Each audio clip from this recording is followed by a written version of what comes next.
저는 오늘 이제 다윗의 장막에 대한 개요, 다윗의 장막이란 도대체 뭐 하는 거냐? 왜 다윗의 장막이 시작이 됐고, 다윗의 장막에서는 어떤 일이 일어나는가? 다윗의 장막에서는 크게 두 가지가 일어나죠. 하나는 하나님의 얼굴을 구하는 겁니다. 하나님의 얼굴을 구해 나가는 것, 그건 이제 조금 더 설명을 드리고, 또 한 가지는 하나님 앞에 나가되 찬양과 경배로 하나님의 얼굴을 구해서 나가는 거죠.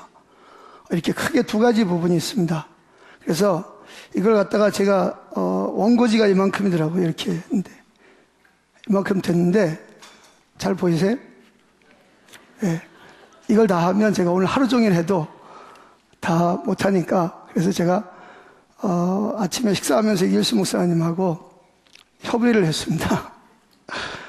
이걸 내가 다 다루면 그냥 듬성듬성하게 다룰 수밖에 없으니까 이길수 목사님이 찬양과 경배에 대한 부분을 좀 구체적으로 다루고, 그리고 또 여주호 목사님이 저녁에 마지막 시간에 구체적으로 어떻게 다윗 장막을 나아갈 것인지에 대해서 다룰 것이니까, 저는 그 다윗의 장막이 뭐냐, 개요와 특별히 그 하나님의 그 얼굴을 구하는 부분, 찬양과 경배 부분은 좀 내버두고 하나님의 얼굴 구하는 부분에 대해서만 좀 집중적으로 그렇게 다루면 좋겠다, 그렇게 생각하고 있습니다. 아멘. 먼저 그 성경을 좀 찾아보겠습니다. 사도행전 15장입니다.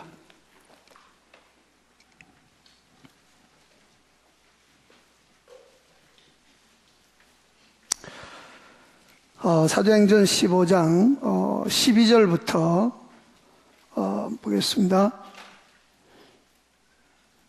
12절부터 18절까지.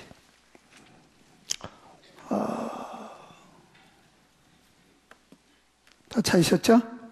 다 같이 읽습니다. 온 무리가 가만히 있어 바나바와 바울이 하나님께서 자기들로 말미암아 이방인 중에서 행하신 표적과 기사에 대하여 말하는 것을 듣더니, 말을 마침에 야고보가 대답하여 이르되, 형제들아 내 말을 들으라. 하나님이 처음으로 이방인 중에서 자기 이름을 위하여 백성을 취하시려고 그들을 돌보신 것을 시므온이 말하였으니 선지자들의 말씀이 이와 일치하도다. 기록된 바 이후에 내가 돌아와서 다윗의 무너진 장막을 다시 지으며 그 허물어진 것을 다시 지어 일으키리니, 이는 그 남은 사람들과 내 이름으로 일컬음을 받는 모든 이방인들로 주를 찾게 하려 함이라 하셨으니, 즉 예로부터 이것을 알게 하시는 주의 말씀이라 함과 같으니라. 아멘. 오늘 이제 우리는 그 앞에서 지난주에는 부흥에 대해서 살펴보았고요. 이번 주간에는 이제 부흥을 오게 하는 부흥이 올 수 있도록 쓰임받는 중보기도 부분에 대해서 살펴보고 있는데, 그 중보기도 부분 중에서 특별히 다윗의 그 장막이라고 하는 다윗의 장막은 그 중보기도라고 말씀을 드릴 수가 있습니다. 그래서 오늘은 저는 이 다윗의 장막의 개요에 대해서 먼저 좀 살펴보려고 합니다. 그러면 다윗의 장막이라고 하는 것은 도대체 뭘 가지고 다윗의 장막이라고 하는가? 오늘 본문에 보니까 이제 다윗의 장막이라는 그런 그 내용이 나오는데, 도대체 다윗의 장막은 뭘 가지고 다윗의 장막이라고 하는가 하는 부분이죠. 이 다윗의 장막은 원래 그 야고보 사도가 이제 여러 가지 그 이방인들에게 복음을 전하면서 또 유대인들하고 이 마찰이 생기면서 그 부분을 해결하기 위해서 이제 예루살렘 첫 번째 공의회로 모였습니다. 그래서 뭐 이런저런 많은 그런 토론을 한 끝에 이제 야고보라는 사도, 야고보가 누군지 아시죠? 사도 야고보는 이미 목이 잘려서 헤롯 왕에게 순교를 했고, 여기서 나오는 헤롯은 예수님의 젖동생 그 야고보를 말합니다. 근데 여기 야고보도 사도라고 말하는데, 어떻게든 이 야고보가 이 예루살렘 교회의 총감독이었던 것을 볼 수가 있어요. 그래서 이제 양쪽의 말을 다 듣고 나서 최종적인 결론을 내리는데, 그 결론 내리는 성경 구절이 어디냐? 아모스 9장 11절 12절 하나님의 말씀을 가지고 최종적인 결론을 내리는 것을 볼 수가 있습니다. 자, 그러면 한번 아모스 9장 11절 12절을 한번 찾아보죠.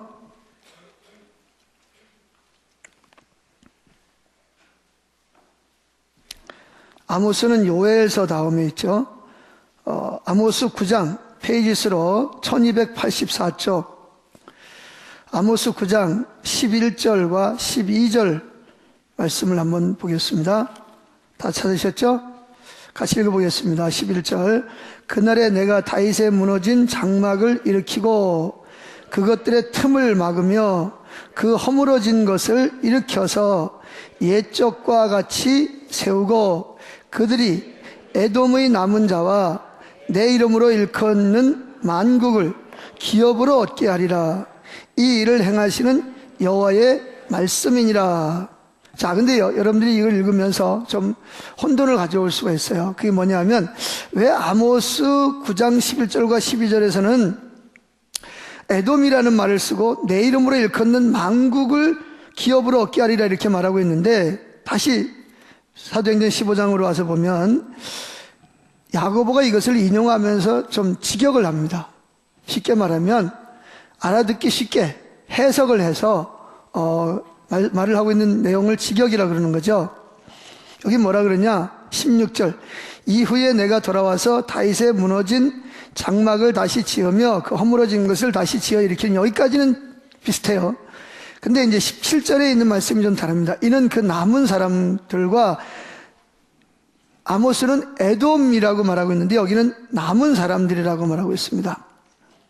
남은 사람들은 누구냐? 유대인들 가운데서 예수를 믿는 사람들을 말하는 거죠. 남은 사람들과 내 이름으로 일컬음을 받는 모든 이방인들로 주를 찾게 하려 하심이라. 여기 아모스 또 9장에서는 뭐라고 말하고 있냐면, 내 이름으로 일컬음는 만국을 기업으로 받게 할 것이다 이렇게 말하고 있는데, 이것을 야고보 사도는 직역을 해서 그것이 바로 이방인들을 말하는 것이다 그렇게 해석해서 이렇게 인용한 것을 볼 수가 있습니다. 그런데 이것이 뭐냐? 야고보가 이 최종적인 결론을 내리는데 뭘 가지고 최종적인 결론을 내리냐? 내가 환상을 봤다, 음성을 들었다, 그게 아니고 뭘 가지고? 그렇죠. 기록된 하나님의 말씀을 가지고, 말씀이 이렇기 때문에 이것이 옳다, 이렇게 말씀을 가지고 최종적인 결론을 내리는 것을 우리가 볼 수가 있습니다. 그런데 우리가 그 성경을 쭉 이렇게 읽다 보면 다윗의 장막에 대한 내용이 그 역대상하에도 나옵니다. 특별히 역대상, 사무엘하하고 역대상에 나옵니다. 그러니까 역대상이라는 말은 그 열왕기상하고는 좀 다릅니다. 열왕기상은 이 남과 북이 갈라지고 나서 쭉 이렇게 양쪽에 유다의 왕과 또 북이스라엘의 왕들에 대해서 쭉 기록한 것을 열왕기상하라고 말하고, 역대상하는 주로 다윗의 왕조, 즉 남이스라엘, 남쪽 유다에 있는 그 다윗의 후손이 쭉 왕이 되잖아, 그죠? 그러니까 다윗의 왕조에 대해서, 그 왕들에 대해서 기록한 책이 역대상하입니다. 그러니까 똑같은 왕에 대한 이야기를 하고 있지만 조금 다릅니다. 역대상하는 특별히 다윗의 왕조, 하나님께서 다윗과 언약을 맺으셨잖아요, 그죠? 내 왕위가 영원하리라. 그래서 이 솔로몬 왕 당시 솔로몬이 우상을 숭배함으로 하나님께서 11지파를 그 북이스라엘에게 주고, 그 다음에 유다와 또 베냐민 일부 지파에게만 남유다의 왕위를 계승하게 하시잖아요, 그죠? 잘 모르시면 하여튼 그래요. 그래서 이제 이 두 나라가 나라가 두 개로 갈라진다. 원래는 하나였는데, 그래서 열왕기상하에서는 이 나누어진 두 왕조에 대해서 쫙 설명을 하는 것을 열왕기상하라고 말하고, 역대상하는 주로 하나님께서 다윗 왕조, 다윗의 후손이 계속 왕위를 이어지리라. 그러니까 누구 때문에? 다윗 왕 때문에. 다윗 왕하고 맺은 언약 때문에 하나님께서 솔로몬 왕이 죽으면서 그 아들 르호보암과 여로보암이 나라를 나누어 가지게 만듭니다. 이게 하나님의 의도였어요. 왜 그러냐면 솔로몬이 하나님께 다윗 왕처럼 하나님을 경외하지 않기 때문에, 그래서 나라가 나누어졌습니다. 그러나 하나님께서는 다윗에게 언약을 맺었다는 거죠. 내 후손이 왕위를 계속 이어갈 것이다. 그래서 그 다윗의 후손들이 왕을 쭉 이어가는 것을 성경에서 기록한 내용을 뭐라 그러냐, 역대상하 이렇게 말합니다. 그래서 역대상하 그러면 이거는 다윗의 후손들이 왕이 된 왕들에 대해서 기록해 놓은 내용이구나 하고 딱 여러분들이 염두에 두고 읽어야지, 이게 뭐 열왕기상은 또 뭐 상하는 뭐고 또 역대상은 둘 다 뭐 왕 이야기인데 이게 헷갈리는 거예요. 그러니까 딱 요 점을 좀 여러분들이 염두에 두고 읽으시면 좀 훨씬 더 이해가 빠를 줄로 압니다. 그래서 이 사무엘하와 역대상에 특별히 보면 이 다윗이 이제 다윗의 장막에 대한 내용이 쭉 나옵니다. 거기 보면 하나님께서 다윗 장막이 두 종류의 다윗 장막이 나오는 걸 볼 수 있는데요. 특별히 케빈이라고 하는 분이 다윗의 장막이라는 책에서 참조한 내용을 보면 두 가지 다윗의 장막이 있다 이렇게 말하고 있는데, 제가 보기에도 그런 것 같아요. 그럼 다윗 장막은 두 종류의 다윗 장막이 있습니다. 첫 번째 다윗 장막은 뭐냐? 그것은 하나님께서 다윗과 언약을 맺었습니다. 사도행전에도 보면 하나님 그러죠. 다윗을 보니 내 마음이 합하도다. 내가 내 마음에 있는 모든 계획을 누구를 통해서? 다윗을 통해서 다 성취하겠다. 그렇게 말씀을 하십니다. 저는 이 성경을 읽으면서 하나님의 마음에 합하도다라고 말하는 사람은 딱 한 사람밖에 없더라고요. 성경에. 그 어마어마한 인구 중에서 하나님께서 너를 보니까, 누구를 보니까 내 마음이 합하도다 이렇게 말하는 사람은 제가 성경을 아무리 뒤져봐도 딱 한 사람밖에 없어요. 누구죠? 다윗밖에 없더라고요. 그래서 괜히 속에서 은근히 질투가 나더라고요. 다윗이 어떤 사람이길래 도대체 다윗을 보니까 하나님 마음이 합한 사람이라 그랬는가. 그래가지고 이제 제가 미국의 캔사스 시티에 가면 국제 기도의 집이라는 집이 있잖아요. 그죠? 거기 가면 이렇게, 거기서 한 달 동안 머물면서 이렇게 세미나를 들었는데, 그게 바로 다윗에 대해서 이렇게 살펴보는 시간이었습니다. 그러면서 이제 거기서 이렇게 한 달 동안 배우고 또 아가서를 배우면서 제가 깨달은 게 뭐냐면, 하나님께서 다윗을 보면서 내 마음이 합하도라고 말할 수밖에 없겠구나. 그런 것을 깨닫게 됐어요. 자, 그러면 다윗의 장막이 두 종류가 있는데, 첫째가 뭐라고요? 다윗의 왕국으로서의 다윗의 장막이 있어요. 이 다윗의 왕국은 뭐예요? 하나님께서 다윗에게 왕으로 기름을 부으시고, 그리고 그에게 영원한 언약을 맺으십니다. 그 영원한 언약을 맺는 것이, 가장 중요한 언약을 맺는 것이 뭐예요? 내 왕위가 영원할 것이다. 그렇게 말하고 있습니다. 그 영원할 것이라는 말의 의미는 또 두 가지로 나눌 수 있는데, 첫째는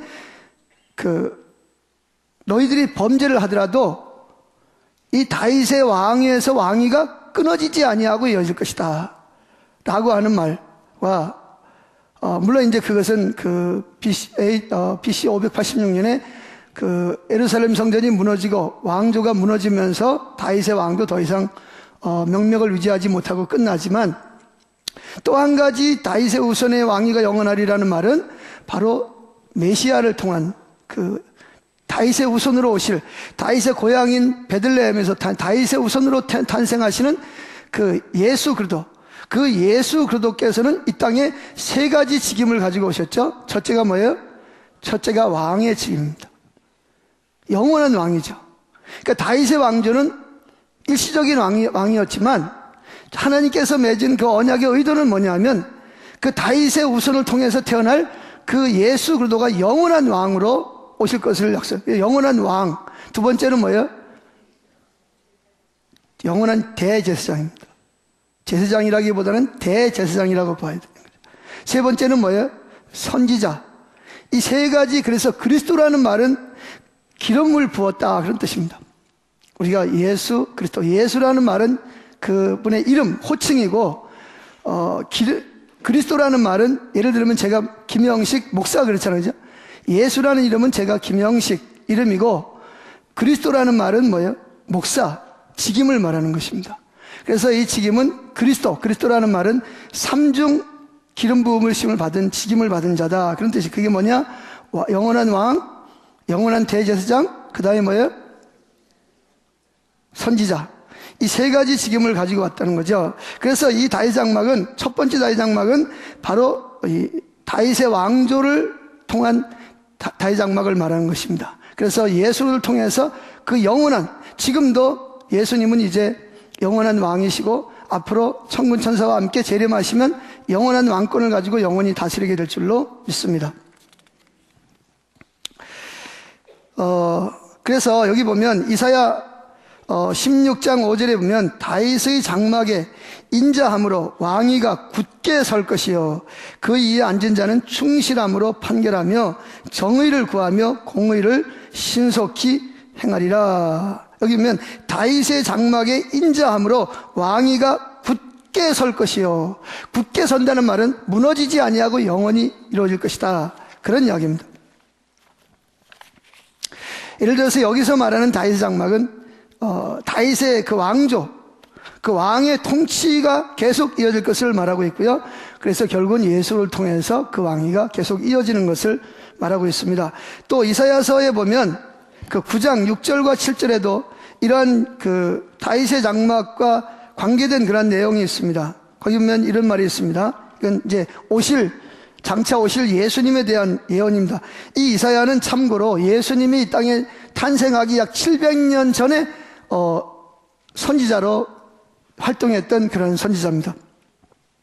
그러니까 이 이사야는 예수님이 오시기 약 700년 전에 700년 후에 탄생하실 그 영원한 왕, 다윗과 맺은 영원한 그 언약에 그 왕조로 영원한 그 언약으로서 성취로서 오실 그 예수님에 대해서 이렇게 설명하고 있습니다.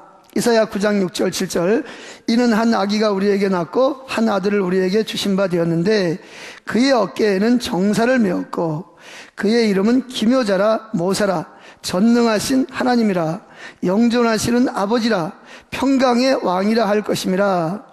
그의 정사와 평강의 더함이 무궁하다는 말은 뭐예요? 끊이지 아니하고 영원할 것이라는 것이죠. 또 다윗의 왕자와 그의 나라를 굳게 세우고, 여기 다윗의 왕자는 누굴 말하는 거예요? 다윗의 왕조를 말한다기보다는 앞으로 오실 이후에 보면 한 아기가 우리에게 낳고, 한 아기가 누구에게? 예수 그리스도. 그 예수 그리스도의 통치가 영원할 것을 설명하고 있습니다. 그리고 그분이 오셔서 다윗의 왕위에 앉아서 나라를, 여기 나라는 무슨 나라? 하나님의 나라. 하나님의 나라라는 것은 킹덤 오브 갓, 하나님이 왕이 되셔서 다스리시고 통치하시는 영역을 말하는 거죠. 그런 그 하나님의 나라를 굳게 세우고 지금 이후로 영원히, 여기 영원이라는 말, 계속 무궁히 영원이라는 말은 뭐예요? 앞으로 끊이지 아니하고 지속될 것을 설명하고 있는 거죠. 영원히 정의와 공의로 그것을 보존하실 것이라. 만군의 여호와의 열심히 이를 이루시리라. 다른 말로 말하면 질투가 이 일을 이루실 것이다, 이런 이야기입니다. 자, 여기에서는 이제 다윗의 왕조, 다윗의 그 왕조에 대한 그 내용이 계속 나와 있고요. 두 번째 또 다윗의 장막이 있습니다. 두 번째 다윗의 장막은 그 다윗이 세운 예배 질서로서의 다윗 장막, 즉 하나님의 얼굴을 구하는 그런 다윗 장막이 있습니다. 그러니까 지금 전반부에서 제가 말씀드린 다윗의 장막은 다윗이 세운 게 아니고 하나님이 다윗과 언약을 통해서 세운 다윗의 장막입니다. 아멘. 지금 두 번째 나오는 다윗 장막은 다윗이 하나님을 위해서 세운 다윗의 장막. 이게 서로 다릅니다. 하나는 하나님이 다윗을 통해서 친히 세우신 다윗 장막이고, 또 한 가지 다윗 장막은 다윗이 하나님을 사랑하기 때문에 하나님의 얼굴을 구하고 하나님을 찬양하고 경배하고 기뻐하기 위해서 세운 다윗의 장막이 있다. 그래서 제가 지금 두 번째 말씀드리는 것은 다윗이 하나님을 사랑하고 기뻐해서 하나님의 영광을 위해서 세운 다윗의 장막이 있다, 그런 얘기입니다. 여기에서의 다윗의 장막은 다윗이 이제 언약궤를 블레셋 군대에게 엘리 제사장 때 빼앗기잖아, 그죠? 그래 이제 그게 왔습니다. 뭐 여러 가지만 독종 때문에 블레셋 사람들이 어쩔 수 없어가지고 보내주고 싶어서 보내주는 게 아니라 안 보내주면 자기들이 죽게 생겼으니까 어쩔 수 없이 법궤를 그 암소 2마리에다가 해가지고 보냈어요. 그래가지고 와가지고 어디에 있었냐? 오베드에돔이라는 사람의 집에 계속 머물러 있는 거예요. 오베드에돔은 참고로 레위 사람이죠. 그래가지고 거기에서 이제 오래 머물러 있는 거예요. 그런데 이제 이 사울 왕이 죽고 다윗이 왕이 되면서 제일 먼저 한 일이 뭐냐? 아직 성전을 지을 만한 그런 기반이 마련되지 않았어요. 그러나 이 다윗의 마음속에는 불붙는 열정이 있어요. 그게 뭐냐? 하나님의 임재를 상징하고 있는 하나님의 법궤를 자기가 있는 왕궁으로 모셔오고 싶은 거예요. 그리고 그 하나님의 임재 앞에 나가서 하나님의 얼굴을 보면서 하나님을 기뻐하면서 하나님과 교제하면서 하나님의 하나님 되심을 찬양하고 즐거워하기를 원하는 거예요. 그러니 이게 뭐 집을 짓는다는 게 하루아침에 지을 수 있는 게 아니잖아요. 더군다나 지금 기계도 아니고 다 손을 가지고 해야 되니까. 그래서 만든 장막이 뭐예요? 여기 장막이라는 말은 천막이라는 뜻입니다. 천막. 그러니까 임시 사람들이 거처하는 그 처소를 말하는 거죠. 그래서 임시 그 장막을 만들어 놓고 거기 뭐예요? 하나님의 법궤를 그리로 모셔다가 거기다 놓고, 그리고 뭐예요? 하루 24시간 365일 끊이지 아니하고 레위인들과 제사장들을 세워서 하나님의 임재를 보면서 하나님의 영광을 보면서 거기서 하나님과 친밀한 교제를 나누면서 하나님을 예배하기 위해서 세운 그것을 뭐라 그러냐? 다윗의 장막이라고 말하는 것입니다. 그래서 여기에는 구약 시대임에도 불구하고 모세의 질서를 따라서 예배가 드려지는 것이 아니라 그 다윗의 장막의 질서를 따라서, 쉽게 말하면 이미 다윗은 그 요한계시록이 쓰여지기 전에 1000년 전의 사람입니다. 예수님이 오시기 약 1000년 전의 사람인데도 불구하고 하나님께서는 이 다윗을 사랑하셔서 다윗에게 뭘 보여주셨냐면, 그때 당시에 이미 천국에서 하나님 나라에서 많은 스랍들, 천사들과 이미 믿음으로 앞서간 선진들이 천국에 가서 뭐 하겠어요? 예배 드릴 거 아니에요, 그죠? 그 천상의 예배를 다윗에게 계시하신 거예요. 이 대단하지 않으세요? 아니, 성경에 보면 다니엘에게도 앞으로 뭐 무슨 나라가 일어났다가 무너지고, 무슨 나라가 났다가 무너지고, 무슨 나라가 났다가 일어나 무너지고, 그걸 다니엘에게 다 설명을 했고요. 그리고 그 이전에 벌써 요셉에게 바로 왕이 꿈을 꾸고, 느부갓네살 왕이 꿈을 꾸고 그것을 갖다가 해석해 줌으로 말미암아 제가 지금 헷갈리는데 여호수아가 아니라 그 다니엘입니다. 다니엘에게 하나님께서 그걸 다 보여주셨어요. 그렇죠? 앞으로 될 수백 년 후에, 제가 계산을 해보니까 600년 후의 일까지도 하나님이 다 보여주신 거예요. 그러니까 땅의 일을 다 보여주시는 거죠. 그런데 제가 성경을 보니까 천상에서 이루어질 일을 갖다가 구약에서 천상에서 어떻게 예배를 드렸는지를 보여준 사람은 다윗밖에 없는 것 같아요. 신약에는 누가 있죠? 신약에는 요한계시록에서 사도 요한에게 그걸 계시해 주셨어요. 내가 봄에. 그러니까 성령의 감동이 돼가지고 눈이 열려서 뭘 본 거예요? 천상에서 이루어지는 일을 본 거예요. 그런데 이 사람은 지금 예수님이 오시기 1000년 전의 사람이라고요. 구약시대 사람이란 말이에요. 아직 예수님이 오시기 전의 사람인데, 그런데 이 다윗은 벌써 뭘 깨달았냐? 천상에서 어떻게 예배가 드리고 있는지를 하나님이 그에게 계시해 주신 것 같아요. 그래서 그 천상에서 드려지는 예배를 다윗이 뭐예요?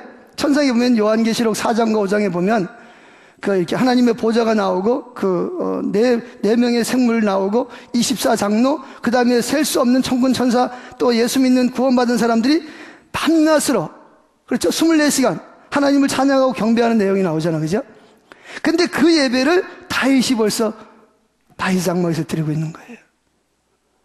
야, 여러분들은 별로 마음에 감동이 안 드는 것 같은데, 저는 참 이런 걸 보면서 참 이렇게 다윗을 정말 얼마나 하나님이 다윗을 기뻐하셨는지. 그런데 중요한 것은 하나님이 다윗을 기뻐한다는 것을 누가 알았냐? 다윗이 아는 거예요. 다윗이 하나님이 자기를 얼마나 좋아하시고 기뻐하시고 사랑하시고 자기를 즐거워하시는지를 가장 잘 깨달은 사람이 누구냐면 다윗이에요. 다윗. 그러니까 하나님은 다윗. 어떻게 보면 다른 사람이 질투가 날 만큼 눈만 뜨면 다윗 그러시는 것 같아.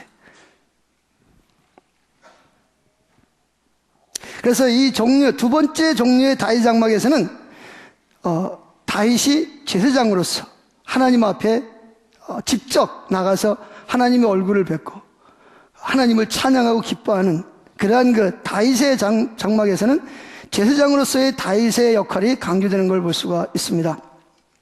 자, 그럼 이제 문제는 오늘 우리가 지금 살피려고 하는 것은 사도행전 15장에 나오는 다윗의 장막이 어떤 종류의 다윗의 장막이냐 하는 부분이죠, 그죠? 이 부분은 제가 보기에는 그렇게 해석을 하고 싶어요. 그 첫 번째 다윗의 장막, 하나님과 언약을 맺은 다윗의 왕조로서의 다윗의 장막이 뿌리라면 그 뿌리를 통해서 맺은 열매가 뭐냐? 그 맺은 열매가 바로 사도행전 15장에 나오는 그 다윗의 장막이라고 저는 이렇게 살펴보고 싶습니다. 그러면 사도행전 15장이 배경을 한번 보겠습니다. 사도행전 15장에는 이 기독교 역사상 최초로 모인 공의회입니다. 공의회. 그 이후로 보면 뭐 콘스탄티노플에서도 모이고 뭐 켈케돈에서 모이고 뭐 많은 그러한 기독교의 문제가 있을 때마다 모여서 목회자들이 모여서 그 부분을 가지고 하나님 말씀을 가지고 기도하고 또 연구하고 토론을 통해서 결의를 만들어간 걸 볼 수 있습니다. 그 중에 이제 대표적인 게 삼위일체 결의죠. 성경에 삼위일체라는 말이 없어요. 그런데 기독교 칼케돈 회의에서 삼위일체라는 결의를 성경을 통해서 확정한 겁니다. 자, 무슨 문제 때문에 제1차 공회회가 모이게 됐냐? 여러분들이 거기 성경에 사도행전 15장을 1절부터 쭉 읽어보면 이제 원래 이 예루살렘에 모인 이 예루살렘 교회는 대부분이 전에 유대인이었단 말이죠. 모세의 율법을 따라서 하나님을 믿었던 그런 유대인들, 거기에는 뭐 바리새파 사람도 있고 제사장도 있고 일반 유대인도 있는데 이들이 이제 전에는 모세의 그 율법을 따라서 신앙생활을 하고 예배드렸는데 이제 예수님을 믿게 되면서 이제 그 만들어진 교회란 말이죠. 그러니까 이들 속에는 뭐가 있어요? 그 모세의 그 율법을 따라서 드려지는 그 사고가 머릿속에 꽉 박혀있어요. 예수를 믿지만 예수를 믿기는 믿는데 아직도 머릿속에는 뭐가 가득 차 있냐? 그 과거에 드리던 그 구약적 개념이 머릿속에 꽉 차가지고 있는 거예요.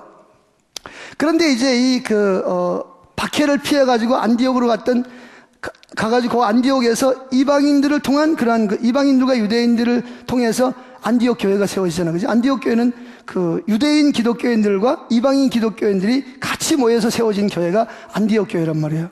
안디옥 교회가 두 군데가 있습니다. 안디옥이. 근데 하여튼 어떻게든 이 교회를 통해서 하나님의 음성을 듣고 그리고 하나님 말씀을 가지고 분별을 하고 그래서 누구를 파송합니까? 선교사를 파송하는 거죠. 최초로. 기독교의 최초로 선교사를 파송하는데 그게 누구죠? 예.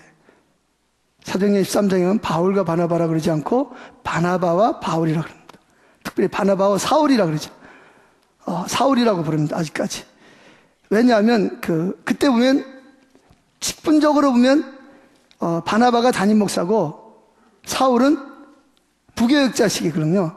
그래서 바나바를 앞에 놓고 사울을 나중에 놓는 거예요. 나중에 이제 이게 바뀌어지지만 어떻게든 그렇게 해가지고 이제 이방인들로 가면서 놀랍게 하나님이 뒷받침을 하시면서 교회들이 세워진단 말이죠. 근데 이제 1차 전도 여행을 마치고 돌아왔어요. 돌아와서 보니까 이게 안디옥 교회가 이게 난장판이야. 왜 난장판이냐? 이 예루살렘에 있는 유대인들 중에서 이게 꼴통 보수 이 기독교인들이 말이죠. 이 모세의 그 꼴통 보수인 사람들이 가만히 듣고 보니까 아니 이 바나바와 바울이 이방인들에게 다니면서 예수님을 전하는 건 좋은데 자기들이 지금까지 지켜오던 할례를 행해야 된다라든지 또는 뭐 율법을 지켜야 된다는 이런 거는 안 가르치고, 뭐 예수님이 십자가에 달려 죽어 돌아가셨다가 뭐 부활하셨다, 예수만 믿으면 구원받는다 그러니까 이 사람들이 보기에 이건 아니야. 그래가지고 이 열정이 대단한 사람들이 안 되겠다, 내가 가서 좀 고쳐줘야 되겠다. 그래가지고 이제 자비량으로 가가지고 뭐예요? 이제 또 가서 또 내가 예루살렘 교회에서 왔다 그러니까 또 안디옥 교회는 또 환영합니다 그래가지고 그랬을 거 아니에요. 그래가지고 설교를 하는데 뭐라고 설교를 하냐, 예수만 믿어가지고는 안 된다. 이방인들이라도 예수도 믿어야 되고 할례도 받아야 되고 율법을 따라서 지켜야 된다. 그래야 구원을 받는다. 이렇게 했네. 그 바울이 와서 보니까 이게 난장판이라. 그리고 그것만이 아니야. 또 바울이 다녔던 곳에 또 쫓아다니면서 또 그런 식으로 또 이게 해방을 놓는 건 아니고 좋은 마음을 가지고 한 거예요. 그게 자기들 입장에서 진리라고 생각하고 한 거예요. 그러니까 이게 부딪힌 거야. 두 가지가. 왜? 예수를 믿어야 된다는 말은 다 공감을 하는데 예수만 믿으면 되냐? 아니면 할례도 받고 율법도 지켜야 되냐? 이제 이 두 가지가 부딪힌 거예요. 혼돈이 된 거죠. 이제 그 이야기를 누구도 들었겠어요? 그래가지고 이제 예루살렘에서도 그 문제 때문에 지금 골치가 아픈 거예요. 그래가지고 이제 안디옥 교회가 바나바와 바울과 또 다른 사람들을 이 예루살렘 교회로, 모교회잖아, 그죠? 모교회로 보내는 거예요. 보내서 거기는 사도들이 다 있고 그러니까 이 문제를 좀 해결해 달라. 이것 때문에 교회가 시끄러워서 못 살겠다. 그리고 이 문제가 해결이 돼야 우리가 앞으로 나가서 이방인들에게 복음을 전하든지 말든지 할 거 아니냐. 그래가지고 이제 예루살렘에 왔더니 이제 예루살렘에서 그 문제를 가지고 사도들과 장로들이 모여서, 여기 장로들이랑은 대부분이 목회자들을 말하는 거예요. 목회자들이 모여서 뭐예요? 이제 의논을 하는 거예요. 자, 사도행전 15장 1절을 보세요. 1절, 어떤 사람들이 유대로부터 내려와서 형제들을 가르치되 너희가 모세의 법대로 할례를 받지 아니하면 능히 구원을 받지 못하리라 하니. 제일 중요한 문제는 무슨 문제예요? 구원의 문제잖아요, 그죠? 이게 구원의 문제를 타치하는 거예요. 제가 이렇게 여기저기 다니면서 이렇게 메시지를 전하다 보면, 율법주의를 전하다 보면 사람들이 뭐라 그러냐, 제일 궁금해하는 게 뭐냐면, 목사님 그러면 우리가 율법주의에 빠졌는데 구원 받아야 못 받아요? 이 문제 가지고 제일 많은 관심을 가지고 있고요. 그것 때문에 어떤 사람들은 화를 내고 막 싸우려고 내드는 사람도 있고요. 왜? 구원의 문제가 다른 거잖아요.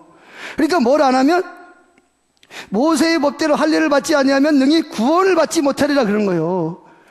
그러니까 이게 지금 구원의 문제가 지금 다뤄지는 거예요. 이게 가장 핵심적인 문제가 지금 할례를 받아야 된다는 거죠. 모세의 법대로. 그러니까 율법도 지켜야 된다는 거예요. 2절, 바울 및 바나바. 여기서는 이제 말이 바뀌었어요. 누가 앞서왔죠? 바울이 앞으로. 사울을 바울이라고 합니다. 바울 및 바나바와 그들 사이에 적지 아니한 다툼과 변론이라니까 교회 안에서 시끄러워진 거예요. 이게 싸우고 뭐 패가 날려가지고 이쪽이 옳다 이쪽이 옳다 그래가지고, 또 어떤 사람 중간에 서가지고 뭐 어느 게 옳은 거야, 뭐 얘라 모르겠다, 난 다시 가겠다, 뭐 하여튼 뭐 이런 일이 생겨난 거예요. 그래가지고 어떻게 했어요? 자, 계속합니다. 다툼과 변론이 일어난지라 형제들이 이 문제에 대하여 바울과 바나바 및 그 중에 몇 사람을, 이제 중립에 있는 사람들을 예루살렘에 있는 사도와 장로들에게 보내기로 작정하니라. 그래서 이제 뭐가 왔어요? 6절, 사도와 장로들이 이 일을 의논하라. 이 일이 뭔지 아시겠죠? 의논하라. 7절, 많은 변론이 있은 후에 베드로가 일어나 말하되 형제들아 너희도 알거니와 하나님이 이방인들로 내 입에서. 자, 이제 변론을 하니까 제일 먼저 이방인의 집에 들어간 사람이 누구죠? 베드로잖아요. 그러니까 처음엔 베드로가 왜 이방인의 집을 먼저 들어간지 잘 몰랐을 거예요. 근데 이걸 통해서 이래서 하나님 날 보고 이방인의 집에 제일 먼저 보냈구나. 그래, 이방인의 집에 가서 복음을 전했고, 그리고 예수로 뭐 할례를 전한 게 아니고 오직 예수님이 우리 위해 죽으셨고 부활하셨고, 근데 그분이 그리스도다, 하나님의 아들이다, 그를 믿으면 구원을 받는다. 그럴 때 뭐가 임했어요? 자기들에게 임했던 성령님이 똑같이 임했다는 거죠. 그 이야기를 쫙 하는 거예요. 그 이야기를 쫙 하니까 또 이제는 뭐야? 또 다른 사람들이 뭐라 그래요? 또 이제 나와가지고 또 뭐 이런저런 말을 많이 했죠. 자, 15장 5절을 보면 이런 얘기가 나옵니다. 바리새파 중에 어떤 믿는 사람들이 일어나 말하되 이방인에게 할례를 행하고 모세의 율법을 지키라 말하는 것이 뭐하니라? 마땅하니라. 그래가 지금 두 의견이 팽팽하게 맞서고 있는 거예요. 여기서 어떻게 결론이 나냐에 따라서 신약의 교회의 모습이 달라지는 거예요. 이건 아주 중요한 부분입니다. 이건 뭐 육신이 죽느냐 사느냐 문제가 아니고 영원히 사느냐 영원히 죽느냐는 문제거든요. 그러니까 얼마나 피를 튀기면서 죄송합니다. 좀 강한 언어를 써가지고 하여튼 뭐 양쪽이 조금도 양보할 수가 없는 거예요. 구원의 문제가 달린 거니까. 그래가지고 팽팽하게 맞서는 거예요. 그래가지고 이제 또 누가 나오냐? 이제 바울과 바나바가 또 나와가지고 자기들이 이방인들에게 어떻게 해서 성령의 역사가 나타났고 교회가 세워지고 베드로를 통해서 병든 자가 일어나고 죽은 자가 살아나는 것처럼 우리가 예수 이름으로 이런 일이 일어났다. 그래서 이방인 교회가 세워졌다. 이제 이렇게 쫙 양쪽이 팽팽하게 지금 맞서고 있는 거예요. 그때 이제 총 감독을 맡고 있는 야고보 사도가 하나님의 말씀인 야고보 아모스 9장 11절과 12절 말씀을 가지고 딱 결론을 내리는 거예요. 뭘 가지고 결론을? 이 아모스 9장 11절과 12절은 예언이잖아요. 그죠? 이건 앞으로 신약 시대에 이루어질 하나님의 그 약속의 언약이라는, 그걸 이제 이 하나님이 성령을 통해서 야고보에게 그걸 깨닫게 하시고 야고보가 그 말씀을 가지고 딱 정리를 딱 한 거예요. 그 정리가 된 게 뭐예요? 우리는 오직 뭐한다? 예수 그리스도를 믿음으로만 의롭다함을 받지 무슨 할례를 받거나 모세 율법을 지켜야만 의롭다함을 받는 것은 아니다. 딱 이제 이야기를 한 거예요. 그랬더니 모든 사람이 서로 자기 의견을 갖다가 이야기를 하고 자기 경험을 이야기해요. 바울도 자기 경험을 이야기하고 베드로도 자기 경험을 이야기하고 또 바리새파 사람들도 뭐예요? 이 사람들도 그동안 바리새인으로 노릇을 했으니까 얼마나 말을 잘하고 지식이 많겠어요. 그러니까 뭐 이런저런 이야기를 딱 했는데 이제 아모스가 점점 이 야고보가 구약 성경에 예언되어진 그 다윗의 장막 그 문제를 가지고 딱 결론을 내리는 거예요. 그래서 뭐예요? 양쪽이 다 하나님 말씀 앞에 다 고개를 숙이는 거예요. 할렐루야. 이게 오늘 우리 교회 가운데 너무 중요해요. 교단 가운데도 마찬가지고. 다 하나님 말씀 앞에서는 뭐 해야 돼요? 자기 생각을 내려야 돼. 꼬리를 내려야 돼.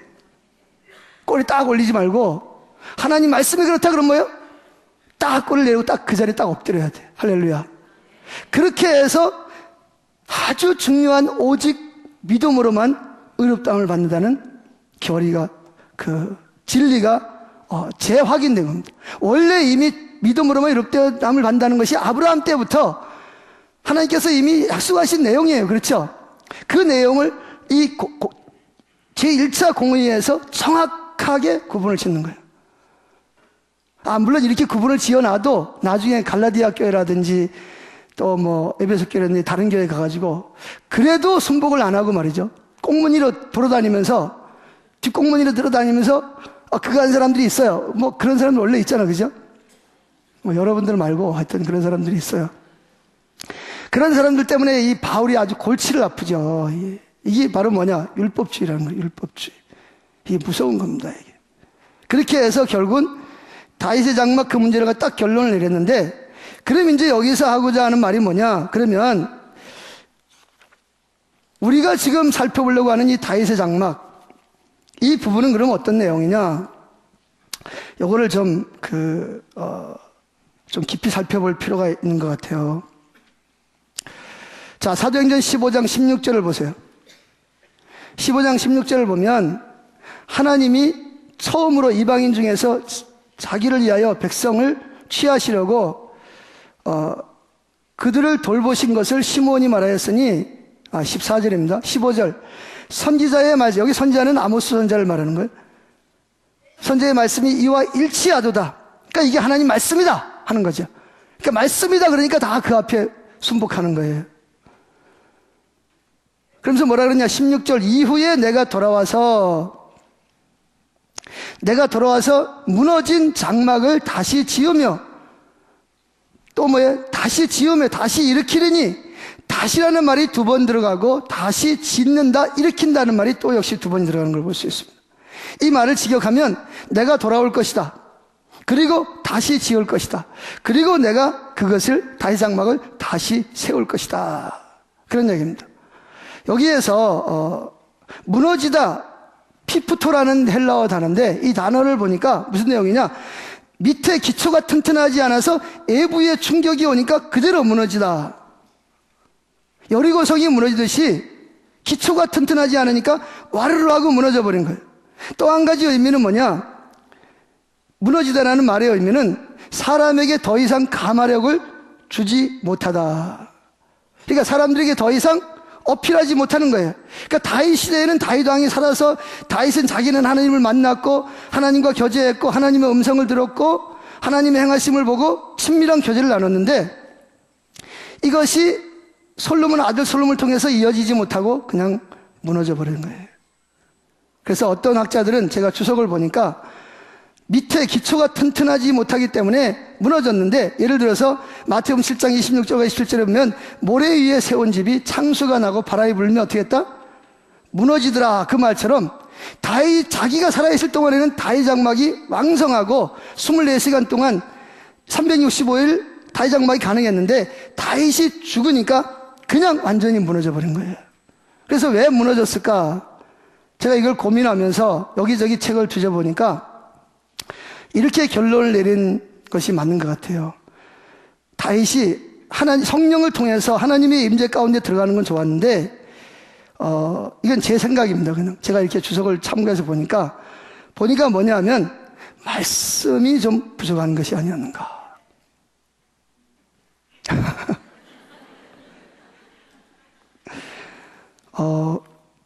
제가 왜 이런 이야기를 하냐면, 여러분 다윗 장막 하러 나가면 하나님의 얼굴을 구해서 나가는 건 참 좋고 찬양 경배하는 건 참 좋은데, 그런데 한쪽으로 너무 치우쳐요.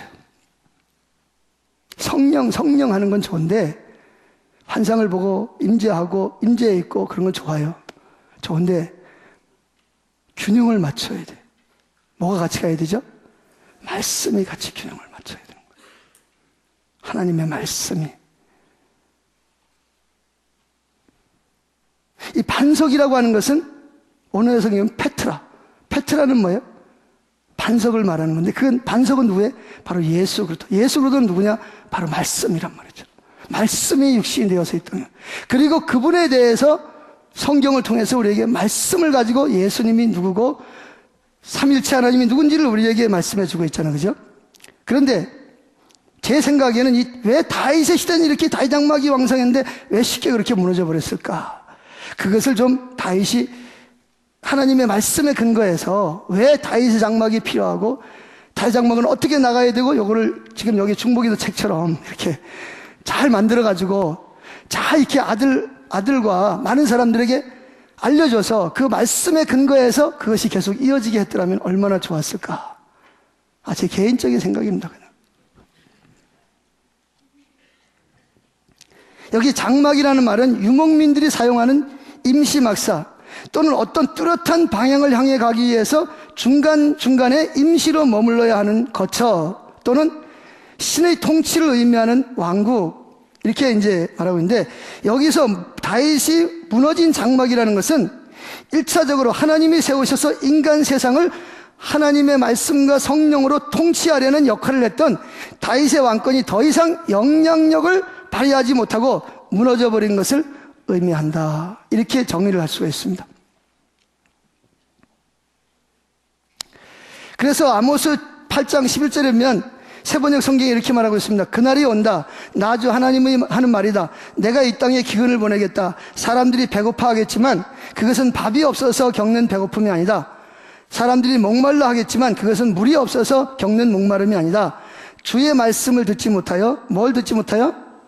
주의 말씀을 듣지 못하여 사람들이 굶주리고 목말라 하는 것이다. 여기 주의 말씀이라고 하는 것은 오늘처럼 이런 성경 말씀, 설교가 없다는 것이 아니라 하나님이 말씀하신 그 의도 그대로의 하나님의 말씀이 선포되어지고 있지 않다는 거죠. 하나님의 의도와 의미와 목적이 담겨져 있는 그 하나님 그분이 선포되어지지 않았기 때문에 기근이다 이렇게 말씀한 것처럼 결국은 제가 보기에는 이 다윗의 장막이 무너지게 된 그 첫 번째 다윗의 장막이 무너지게 된 동기도 다윗이 하나님의 임재도 좋아하고 하나님과 친밀함도 좋아하고 하나님의 의도와 목적을 성령을 통해서 보는 건 좋았지만 좀 더 하나님의 말씀이 근거되었더라면 그것이 계속 이어지지 않았을까.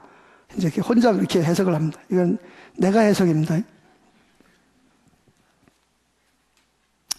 자, 17절 사도행전 5장 10절 보면 이는 그 남은 사람들과 내 이름으로 일컬음을 받는 모든 이방인들로 주를 찾게 하려 합니다. 여기 일컬음을 받는다 라는 말은 에피케클레타이라는 말인데 이 말의 의미는 뭐냐면 그들이 불려져 왔다, 즉 별명이 붙었다 그런 얘기입니다. 다시 말해서 여기에서 말하는 앞으로 하나님이 세우실 다윗의 장막에 오는 사람들은 하나님이 별명을 붙였어요.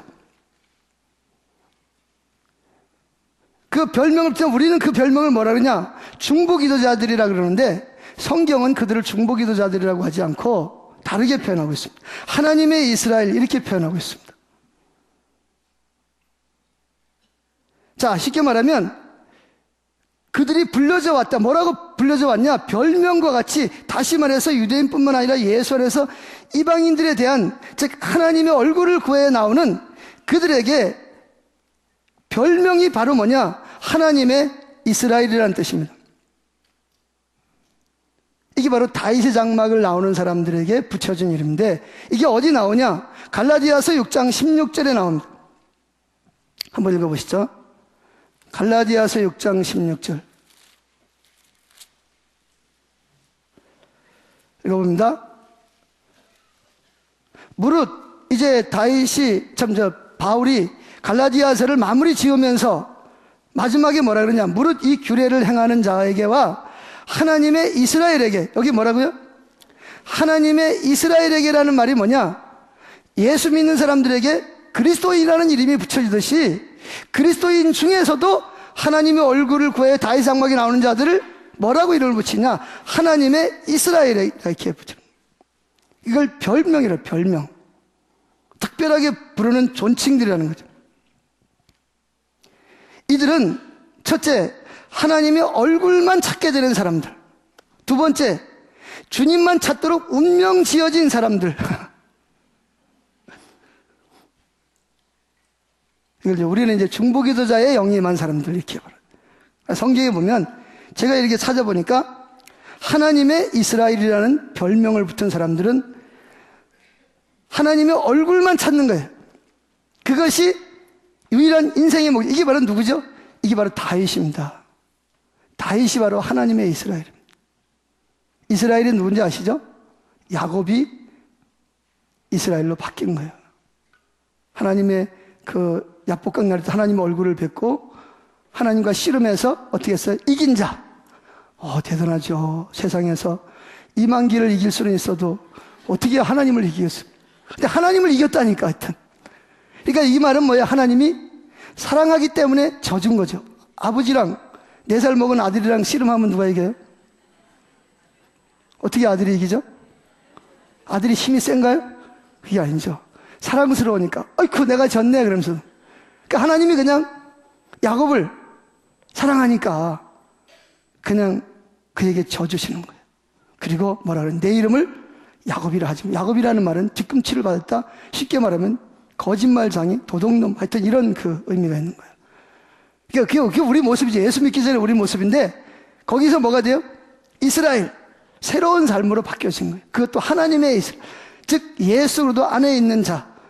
그런데 어떻게 했든 여기에서 일컬음을 받는 자라는 의미는 이건 뭐라고 일컬음을 받는 자냐? 하나님의 이스라엘이라는 별명을 가진 자, 그런 자가 되시길 원하시는 분은 아멘 하십시다. 예, 그러면 여러분들 오늘서부터 중보기도를 하셔야 돼요. 제가 지난주하고 이번 주에 이렇게 들으면서 이제는 도망갈 퇴로가 막혔다. 건너온 다리는 불살라버렸고 이제는 되돌아가지도 못하고 그동안 변명하고 바쁘다 뭐하다 그러고 핑계대는데 이제는 핑계댈 거리가 없어요. 이제 완전히 코너에 몰려가지고 이제는 뭐 하는 수밖에 없어요. 이제는 여기서 말하는 하나님의 이스라엘이 되는 수밖에 없어요.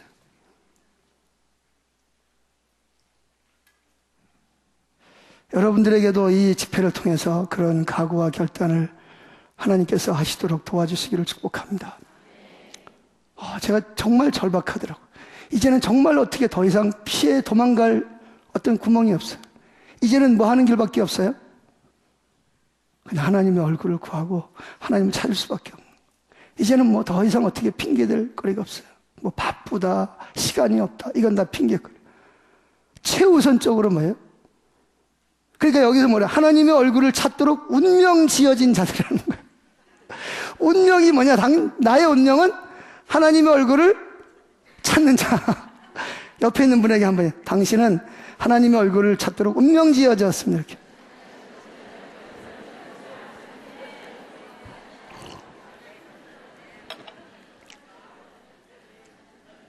그게 바로 뭐냐? 하나님의 이스라엘. 다시 한번, 당신은 하나님의 이스라엘입니다. 이렇게. 네. 하나님의 얼굴만 찾게 되는 것, 하나님의 얼굴을 찾도록 운명 지어진 자들, 저와 여러분들은 하나님께서 그렇게 부르신 사람들입니다. 그러니까 그 많은 세미나들을 내비두고 여기로 오셨지. 그렇지 않으면 다 다른 데로 가셨지. 아멘? 그러니까 여러분들은 이제 운명이 바뀐 거예요. 야곱에서 무엇으로? 이스라엘로. 누구의 이스라엘? 하나님의 이스라엘로 바뀐 거예요. 할렐루야. 이래 놓고 이제 가서 또 하나님 안 찾으면 이제 이제 하나님이 진짜 막다른 골목으로 이제 몰아놓고 이제 그럴 것 같아. 그러니까 하나님이 진짜 막다른 골목에다 몰아놓고 그러기 전에 천부의 여지 없어 손 들고 옵니다 그러지 말고 그냥 평안할 때 주님 제가 여기 있습니다. 제가 하나님 얼굴을 구합니다. 이렇게 나오시기를 축복합니다. 여기 찾게 하다, 찾다라는 말에 에크제테소시라는 말은 그들이 찾을 것이다. 이 말은 뭐냐? 참 실체와 사실을 배우고 깨달아서 그의 삶에 실제로 적용하기 위해서 전력을 다해서 찾게 될 것이라는 거죠. 왜? 하나님 얼굴을 찾도록 운명 지어진 자들이니까 뭐 할 수밖에 없어요? 하나님의 얼굴을 찾게 될 것이다라는 거죠. 찾게 되어질 것이다. 뭘 찾냐? 하나님 그분을 찾고 구하고 만나고 그분의 의도와 의미와 목적을 알고 그분의 사랑을 발견하고 그분을 사랑하고 그래서 그 삶에 내가 살아가는 삶에 적용시켜서 이 땅에 하나님의 통치, 다윗의 왕국은 하나님 통치를 말하잖아요. 그죠? 하나님이 왕으로서 통치해 내 마음에 한 사람 한 사람 마음 속에 주님이 성령으로 들어오셔서 통치하시는 그 하나님의 나라가 될 뿐만 아니라 그 사단의 나라를 무너뜨려버리고 하나님의 나라를 세우는 그런 사람들이 되기 위해서 뭐한다? 찾게 될 것이라는 거죠. 찾을 것이다. 그들이 찾을 것이다. 그들은 누구냐? 남은 유대인들과 이스라엘, 쉽게 말하면 뭐예요? 새 이스라엘, 누구죠? 바로 교회를 말하는 거. 특별히 그 하나님의 이스라엘, 하나님을 찾도록 운명 지어진 자들을 찾게 될 것이라는 것입니다. 할렐루야. 다시 말해서 유대인이든 이방인이든 상관없이 하나님의 이스라엘이라는 별명을 얻은 성도들은 분명 하나님만을 알고 하나님의 뜻만을 알고 삶에 적용하는데 전력을 다하게 하는 특징을 가진 사람들, 하나님의 이스라엘. 이번에 와서 하나 배워가지고 가면 좋을 것 같아요. 하나님의 이스라엘. 네, 나는 하나님의 이스라엘이다. 나는 하나님의 얼굴을 찾도록 운명 지어진, 운명론이 아니고 하나님이 나를 그렇게 부르셨다는 거예요. 찾게 될 것이다. 할렐루야. 여러분 그렇게 되시기를 축복합니다. 그러면 이제 구체적으로 하나님의 그 얼굴을 구하는, 그러면 이 다윗의 장막에서는 구체적으로 어떤 일이 일어났는가? 다윗 장막은 하면 항상 두 가지를 염두에 두세요. 하나는 다윗의 왕조, 아멘. 그리고 다윗의 왕조가 누굴 통해서 이어진다? 다윗의 우선으로 오신 예수 그리스도의 영원한 왕으로 언약을 맺으신, 그것이 뿌리에 근거해서, 그것이 눈에 보이지 않지만 그것이 뿌리에 근거해서 그 위에 뭐가 세워진다? 두 번째 다윗 장막, 첫 번째는 하나님이 세운 다윗의 장막, 두 번째는 다윗이 하나님의 얼굴을 구하기 위해서 세우신 다윗의 장막, 다윗의 열정을 가지고. 할렐루야.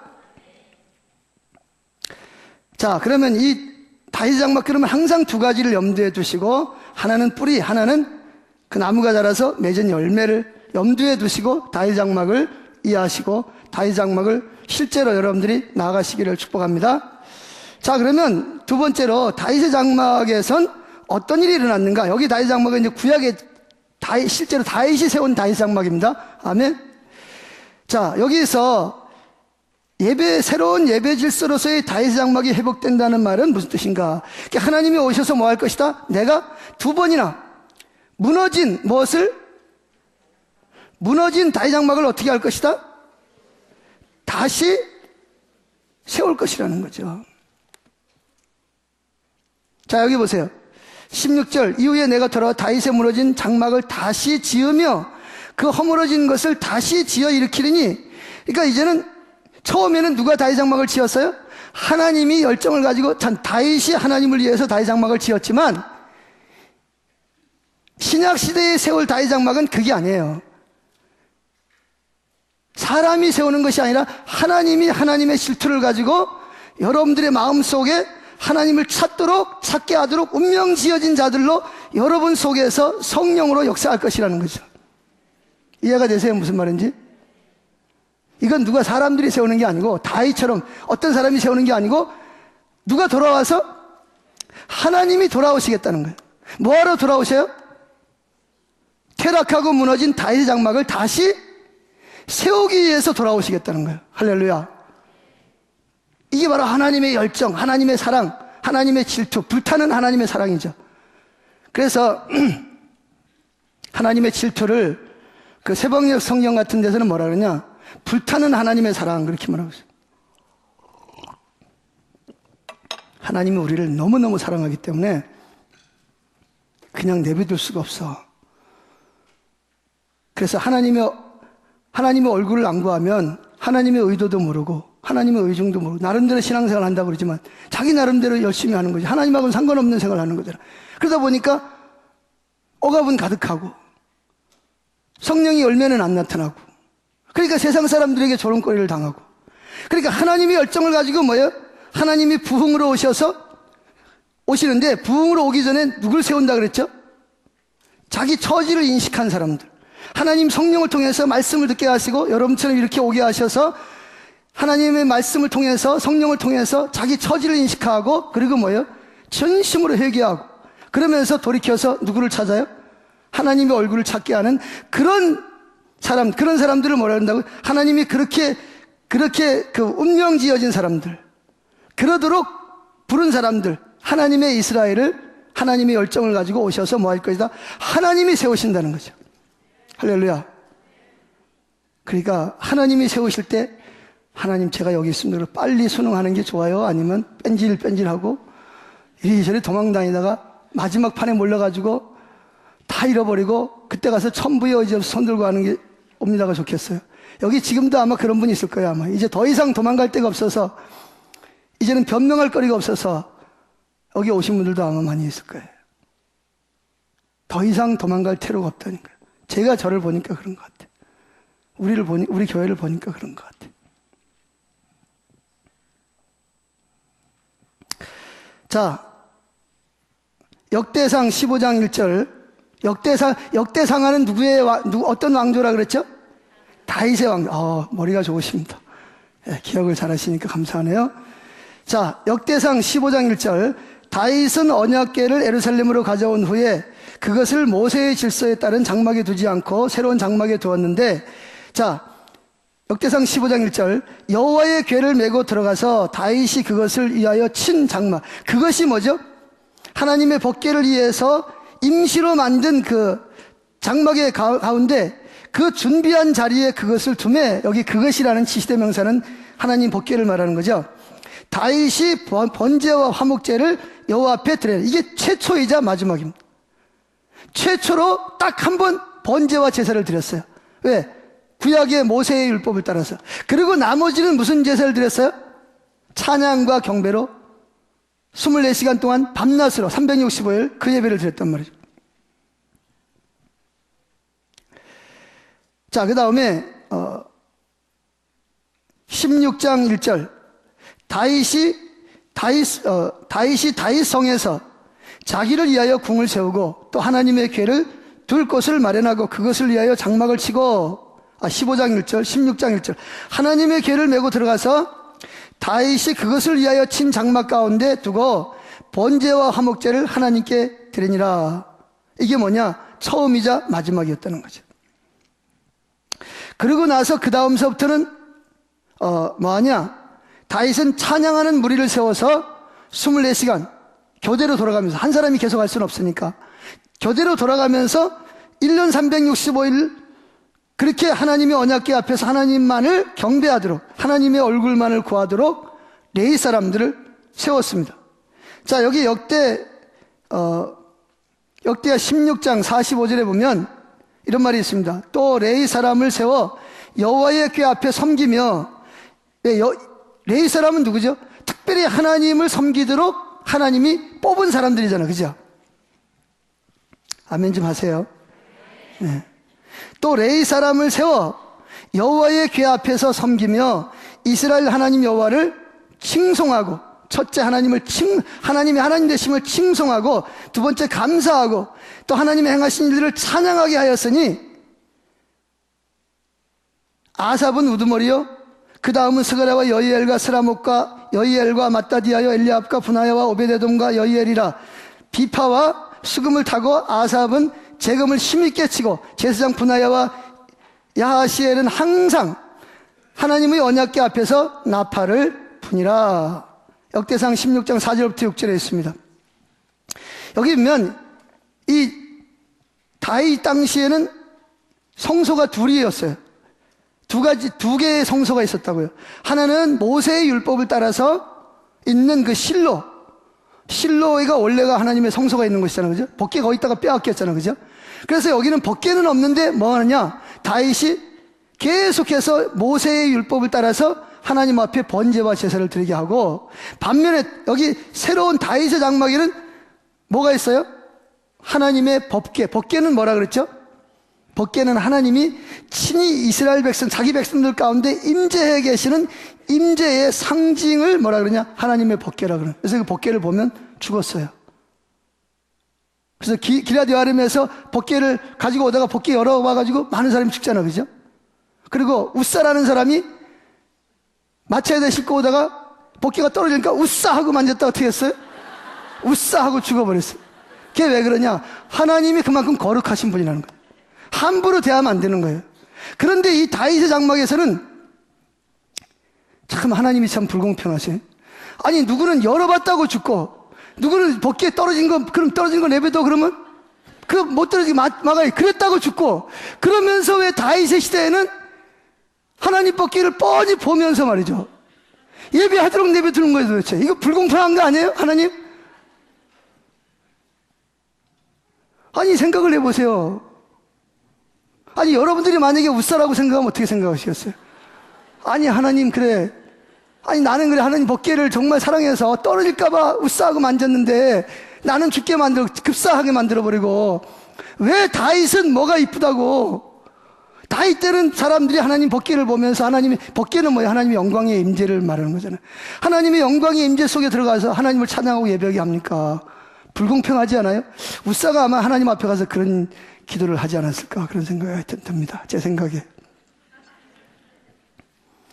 하여튼 어떻게 했든 놀라운 것은 이 하나님의 법궤를 노출시켜버리는 거죠. 그래서 원래 이 솔로몬이 지은 성전에는 뭐가 있어요? 휘장이 있어요. 모세가 지은 그 성막에도 뭐가 있어요? 휘장이 있어요. 그리고 아직 예수님이 오셔서 십자가에 죽지도 않았다고요. 이후에 예수님께 십자가에서 못 박혀 죽어서 운명하시는 순간 뭐가 찢어졌어요? 휘장이 위에서부터 아래가 찢어졌는데, 이거는 그때 1000년 전이란 말이에요. 1000년 전.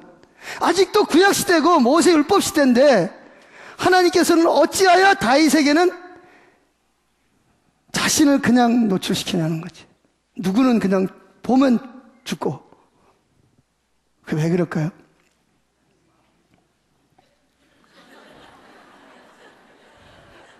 하나님 마음이요.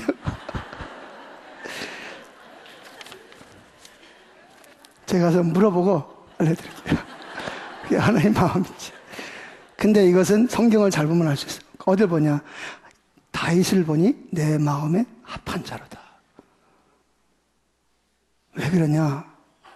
다윗은 어려서 형제 중에서 맨 꼬바리로 태어났잖아요. 팔형제 중에서 맨 맞이야. 그러니까 아버지가 형제들이 다 왔는지 안 왔는지도 모를 정도로 별 볼 일 없는 아들이에요. 그런데 이 아들은 아버지의 몇 마리 안 되는 양을 치면서 뭐예요? 다른 사람이 치다가 버린 하프 같은 거 주워가지고 뚝뚝뚝 고쳐가지고 맨날 하는 게 뭐예요? 하늘 쳐다보면서 하나님 당신은 누굽니까? 하나님 보고 싶습니다. 하나님 나를 어떻게 생각하십니까? 계속 그때부터 하나님을 찾은 거예요. 여러분 아세요? 어릴 때부터 하나님의 근데 그분도 내가 보기엔 그게 하나님의 얼굴을 구하는 건지 몰랐을 거야 아마.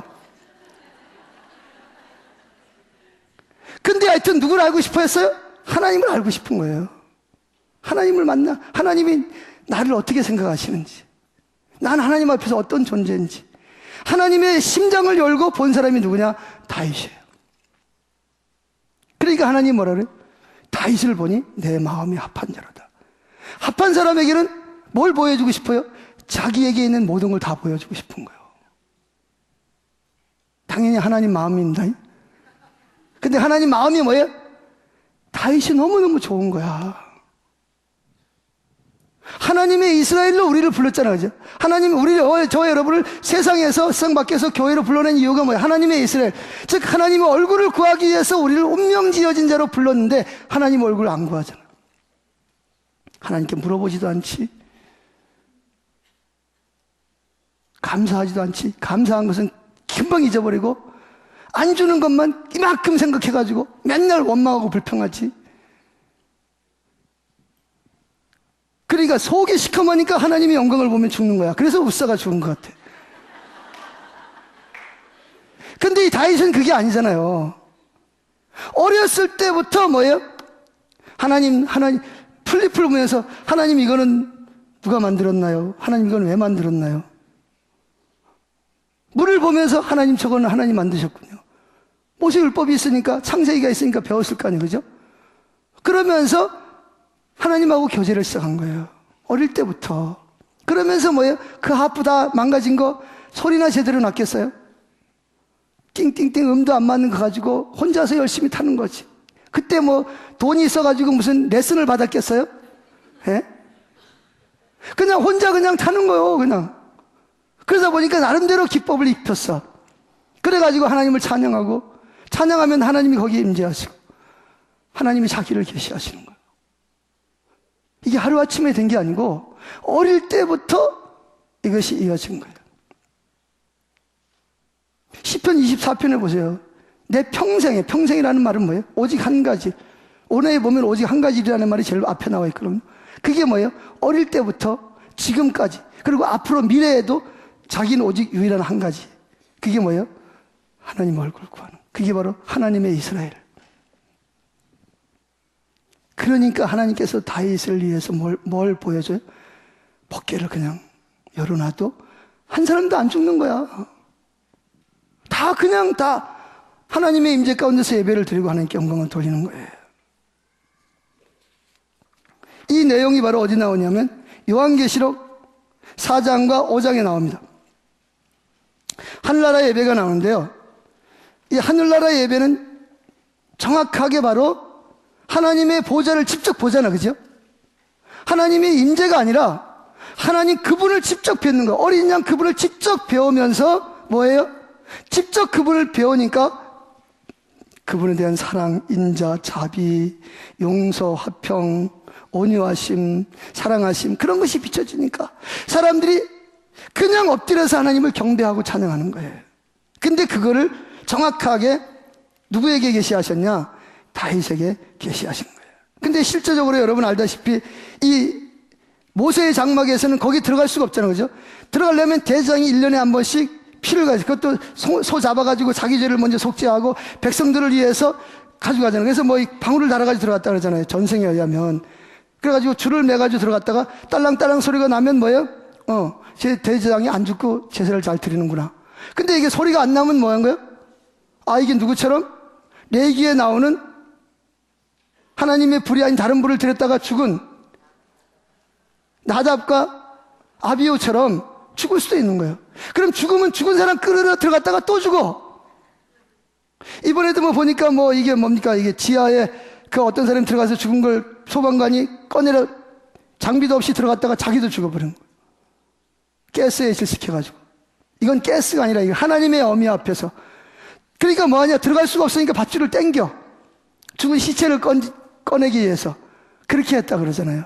그만큼 이 지성소에는 아무나 들어갈 수가 없는 거예요. 하나님의 영광의 임재가 머무는 곳에는 함부로 들어갈 수가 없는 것이에요. 자, 그런데 이 다윗의 장막에서는 40년 가까이 기간 동안에 하나님의 언약궤가, 다시 말해서 하나님의 영광의 임재가 모든 사람들에게 개방되어졌어요. 이 개방되어진 이 예배는 실제적으로 보면 이게 바로 그 요한계시록에 나오는 내용입니다. 자, 요한계시록 한번 읽어보죠. 이미 다 들어서 잘 알고 계시는 분은 잘 알고 계시겠지만 또 그렇지 않은 분들을 위해서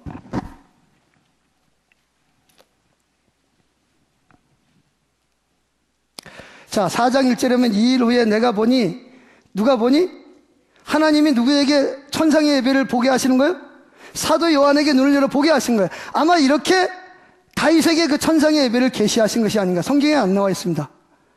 그래서 2절에 보니까 내가 곧 성령에 감동되었더니 보라 하늘에 보좌를 베풀었고, 누구의 보좌겠어요? 하나님의 보좌가 베풀어져 있고 그 보좌 위에 앉으신 이가 있는데 그분에 대한 쭉 설명이 나오고요. 그 다음에 5절 보좌로부터 번개와 음성과 우레소리가 나고 보좌 앞에 켠 등불 7이 있으니, 이야, 이게 엄청나게 무서운 거예요. 보좌로부터 번개가 번쩍번쩍하고요, 음성이 나고 우레소리가 나고요. 이 천상의 예배인데도 불구하고.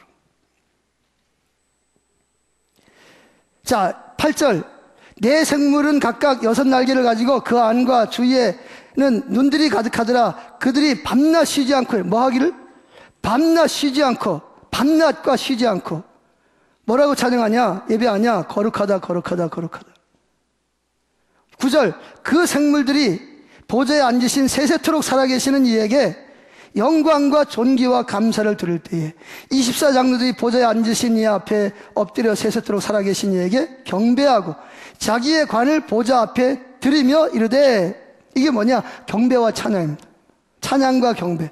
아멘. 먼저 뭐예요? 찬양하는 거예요. 악기를 가지고 하나님 찬양. 그 다음에 뭐예요? 경배라는 말은 엎드려 절하다 그런 뜻이, 우리나라 말로. 그분이 너무 어미하고 존귀하고 너무나 존경스러워서 자기도 모르게 그 앞에 엎드려서 절을 하는, 이게 뭐냐? 이걸 가리켜서 우리가 찬양과 경배 또는 찬송가 그렇게 말해요. 근데 찬송가에는 뭐가 없어요? 경배가 없어요. 그럼 찬송과 경배 이렇게 붙이면 돼요. 그러니까 앞으로 찬송가에다가 옆에다 하나 더 붙여요. 찬송가와 경배. 무슨 말인지 잘 못 알아들으시네요.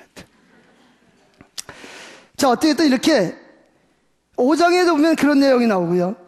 이렇게 이 천상의 예배는 뭐가 없냐? 하나님의 그 보좌를 직접 뵙는 거예요. 이 다윗의 장막에는 뭐가 있냐?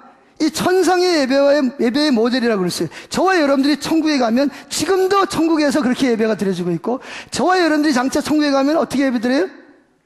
천상의 예배를 그렇게 드릴 겁니다. 지금 잘 연습해 두세요. 그때 가가지고 낯설어 가지고 하지 마시고. 자, 그래서 지금 우리가 살아가는 세상에서는 하나님의 영광을 보죠. 하나님의 영광을 보는데 어떻게 봐요? 거울을 보는 것 같이. 그때 이 사도 바울의 거울이라는 것은 그 유리에다가 뒤에 순을 붙인 게 아니고, 그때 당시에 거울은 뭐냐? 그냥 구리 같은 걸 갈아가지고 거울로 삼았어요. 그러니까 희미하죠. 희미하게 보지만 그때는 얼굴과 얼굴을 대면하여 볼 것이요, 그런 거예요. 그러니까 다윗도 아마 그렇게 확실하게 하나님의 그 얼굴과 얼굴을 대면해서 본 건 아니지만 어떻게든 하나님의 임재가 있는 곳에서 하나님의 그 형상을 보면서 예배를 드린 거예요. 이렇게 여러분, 하나님의 영광을 보는 것이 왜 중요하냐? 하나님의 영광을 보면 저와 여러분들이 누구를 닮아간다? 하나님의 형상으로 닮아가게 되는 거예요. 그래서 고린도후서 3장 18절에 보면 우리가 다 수건을 벗은 얼굴로 거울을 보는 것 같이 주의 영광을 보며 그와 같은 형상으로 변화하여 영광에서 영광에 이르니 곧 주의 영으로 말미암음이니라. 영광을 보면 영광에서 영광으로, 즉 영광스러운 주님의 모습을 뭐예요? 주님의 심령, 주님의 자비, 주님의 사랑, 주님의 은혜를 닮아가게 된다는 거예요. 나도 모르는 사이에. 할렐루야. 그래서 여기에서는 다윗 장막에서는 작은 것 두 번째로 예배자들이 하나님의 영광을 보면서 하나님을 경외함으로 예배했던 것을 볼 수 있습니다. 이 다윗 장막 예배와 하늘나라 예배의 공통점이 뭐죠? 하나님의 법궤가, 하나님의 보좌가 노출되어 있다는 거예요. 휘장이 없다는 거예요. 다윗은 예수님이 오시기 1000년 전 사람인데 벌써 천상의 예배 휘장이 없어요. 그냥 직접 하나님의 영광을 보면서 하나님의 영광, 하나님의 임재를 말하는 거잖아요.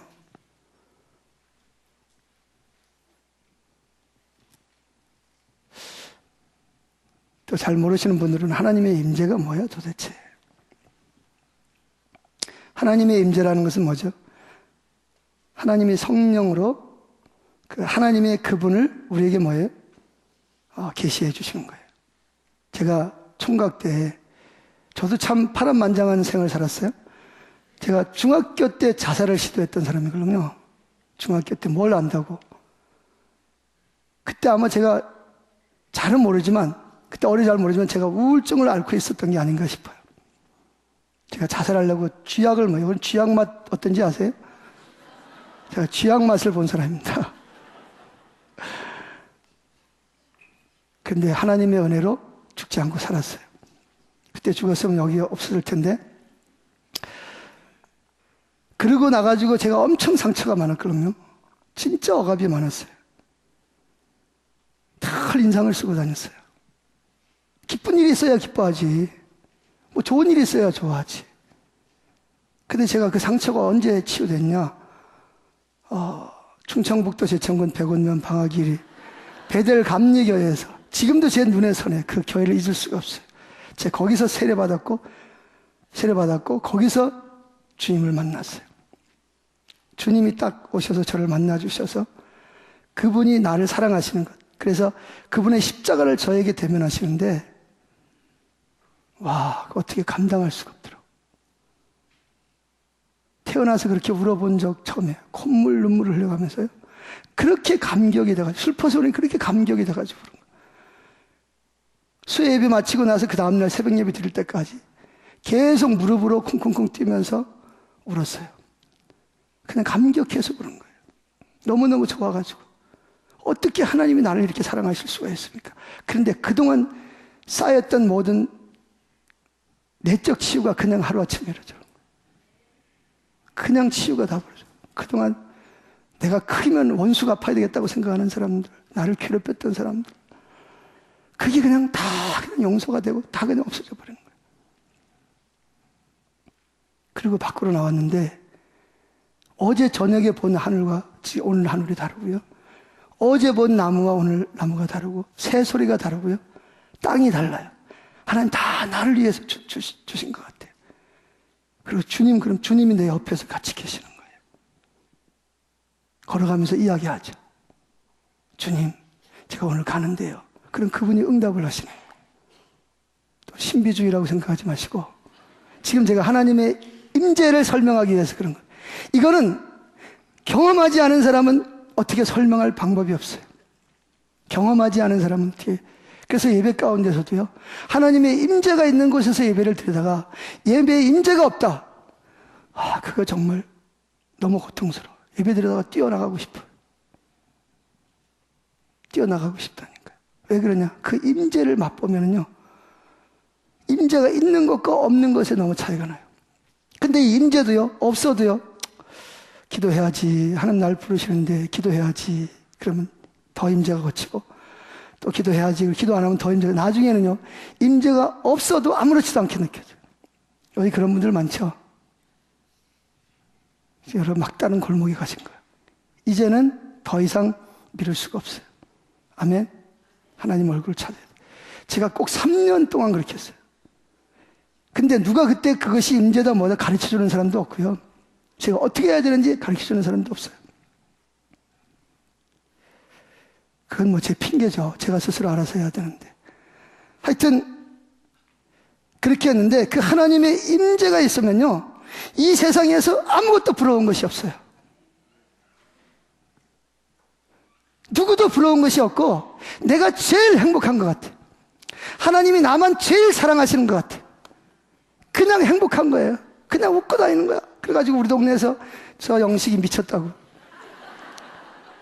아니 어제까지만 해도 인상 푹푹 쓰고 그리고 다니던 놈이 환하게 웃고 다니면서, 그래서 제가 어디 가면 형사냐고. 지금도 은혜가 떨어지면 그래요. 어디 가면 형사냐고 그래. 그래, 우리 교회 온 청년이 내가 처음에 되게 무섭게 생겼더래. 그런데 지나놓고 보니까 따뜻한 사람이더라. 그렇게. 저 따뜻한 사람이다. 하여튼 그래가지고 뭐 다른 사람이 욕을 해도 웃고, 진짜 그때는 오른편을 치면 왼편도 돌려댈 수 있어요. 하나님의 영광의 임재가 오니까 그게 가능해지더라고요. 할렐루야. 그러니까 이렇게 하나님의 영광의 임재를 보면서, 그러니까 얼마나 마음속에 경외심이 생겨요. 그러니까 죄를 지켰어요, 안 지켰어요? 죄를 짓는 거는요, 죄를 짓는 일은 죄 안 짓는 일이 너무나 편하고요, 죄 짓는 일은 너무나 괴로운 거예요. 너무나 힘들어, 죄 짓는 거는. 죄 지으면 견딜 수가 없으니까. 그러니까 빨리 회개하고 들어가야 돼. 빨리 가서 용서를 구해야 속이 시원하죠. 안 그러면 견딜 수가 없어요, 그 죄 때문에. 그게 하나님의 영광의 임재를 경험하는 거예요. 할렐루야. 그래가지고 이 공통적인 예배가 뭐냐? 이 24장로들과 수많은 구원받은 성도들과 천천만만의 천사들이 하나님의 그 보좌를 보면서 직접 그분 앞에 찬양과 경배를 드리고, 그리고 뭐 했어요? 그러면서 하나님 앞에 엎드려 경배했잖아요. 그죠? 그러니까 다윗 장막은 24시간 동안 계속해서 1년 360일 동안 계속해서 다윗이 살아있는, 왕으로 살아있는 동안 40년 동안, 40년 아니, 37년, 아니, 33년 동안, 왜냐하면 7년 동안은 헤브론에서 왕으로 살았으니까, 남북 이스라엘을 통일해가지고 한 거는 33년 동안 왕노릇했고 7년 동안은 헤브론에서 왕노릇했으니까 한 33년 동안을 그렇게 하나님의 임재 가운데서 예배를 했지만, 그러나 다윗은 제가 보기에는 늘 하나님과 친밀한 교제를 나눈 걸 볼 수 있어요. 도망 다닐 때도 그렇고요, 늘 하나님의 임재 가운데 있던 걸 볼 수 있어요. 저희 교회 어떤 교수 부부가 이렇게 천주교 다니는 분인데 가끔씩 오세요. 그래서 금요일 날마다 저에게는 이제 치유 기도회가 있어요. 그래서 나눠가지고 치유받으러 오는 사람들 나눠가지고 기도를 하는 부분이 있는데, 그분이 이제 뭐 저는 잘 모르겠어요. 왜 왔는지는 모르는데 하여튼 와가지고 계속 오고, 그리고 뭐 제 메시지를 계속 듣고 또 집회도 참석을 하고, 그러니까 뭐 저희 예배 집회에 계속 나오고 그러더니 그 금요일날 와가지고 방언을 받은 거예요. 근데 이 양반이 영어 교수예요. 그 영어로 방언을 하는 거야. 근데 중요한 것은 제가 지금 무슨 얘기를, 그분의 영광의 임재가 그분에게 있는 거예요. 걸어가도 주님이 그분 옆에 계시는 거예요. 잠을 자도 그분이 옆에 계시고. 그러니까 죄를 못 짓는 거예요. 그래가지고 얼마 정도 지났는데 학생들이 그러대요. 교수님 변한 거 아세요? 그래서 내가 뭘 변해? 자기는 자기 변한 걸 모르고. 아니요, 교수님 너무 많이 변했어요. 어떻게 변했는데? 전에는요, 딱 오면 너 어디 학교 나왔어? 너 어디 출신이야? 그래가지고 좋은 대학 나온 애들은 인정을 해주고 자기들은 이렇게 그랬는데 언젠가부터 그게 없어졌다는 거예요. 그리고 학생 편에서 이해를 하려고 애를 쓰고, 그리고 이렇게 약하고 연약한 자를 돌아보는 그런 모습을 자기는 그냥 자연스럽게 한 거예요, 그냥. 근데 학생들이 그걸 보고 교수님이 변했다 그러는 거예요. 할렐루야. 근데 중요한 것은 뭐냐? 그분은 예수님이 자기 옆에 계신다는 거예요. 실제로 눈에 보이는, 육신의 눈에 보이는 게 아니라 영적으로 그분의 임재를 느끼는 거예요. 그래서 지난번에 제가 무슨 일이 있어가지고 우리가 땅 이전하는 문제 때문에 제가 하여튼 거짓말을 한 게 하나 있어요. 거짓말을 했다고요. 공개적으로. 그래가지고 또 하나님 또 너 그거 사과하라 그래가지고 하나님 얼굴을 구하다 보면 좀 불편한 게 있어요. 그게 뭐냐? 이게 죄를 자꾸 들춰내는 거예요. 이 속에 있는 죄를 들춰내는 거예요. 그래서 사과하라 그러니까 어떻게 해요? 아니, 목사가 공개적으로 그것도 당당하게 말했는데 이제 와가지고 거짓말을 하라 그러면 또, 이거 얼마나 창피하고 그러잖아, 그죠? 그래도 뭐예요? 주님이 하라 그러니까 그래도 제가 공개적으로 내가 이렇게 거짓말을 했다.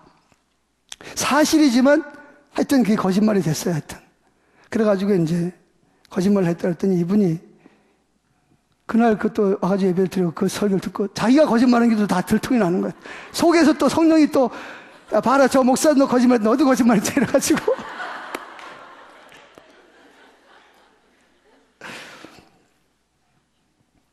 그래가지고 힘들어하는 모습을, 저는 직접됐죠. 저와 만날 별로 기회가 없으니까, 그 가까운 사람 통해서 제가 이렇게 이야기를, 듣고 있는데요. 그게 뭐냐면, 하나님의 임재. 하나님의 임재가 있는 사람. 근데 그 부인은 임재가 없어요. 그러니까 이해가 안 돼.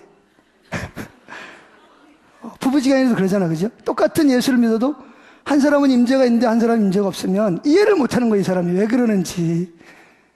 근데 이분이 참 그 임재가 없는 부인을 잘 배려하는 것 같아요. 자기도 그럴 때가 있었으니까. 그러니까 그걸 이해하고 그분을 배려해 주는 걸 보면서 참 아름답더라고요.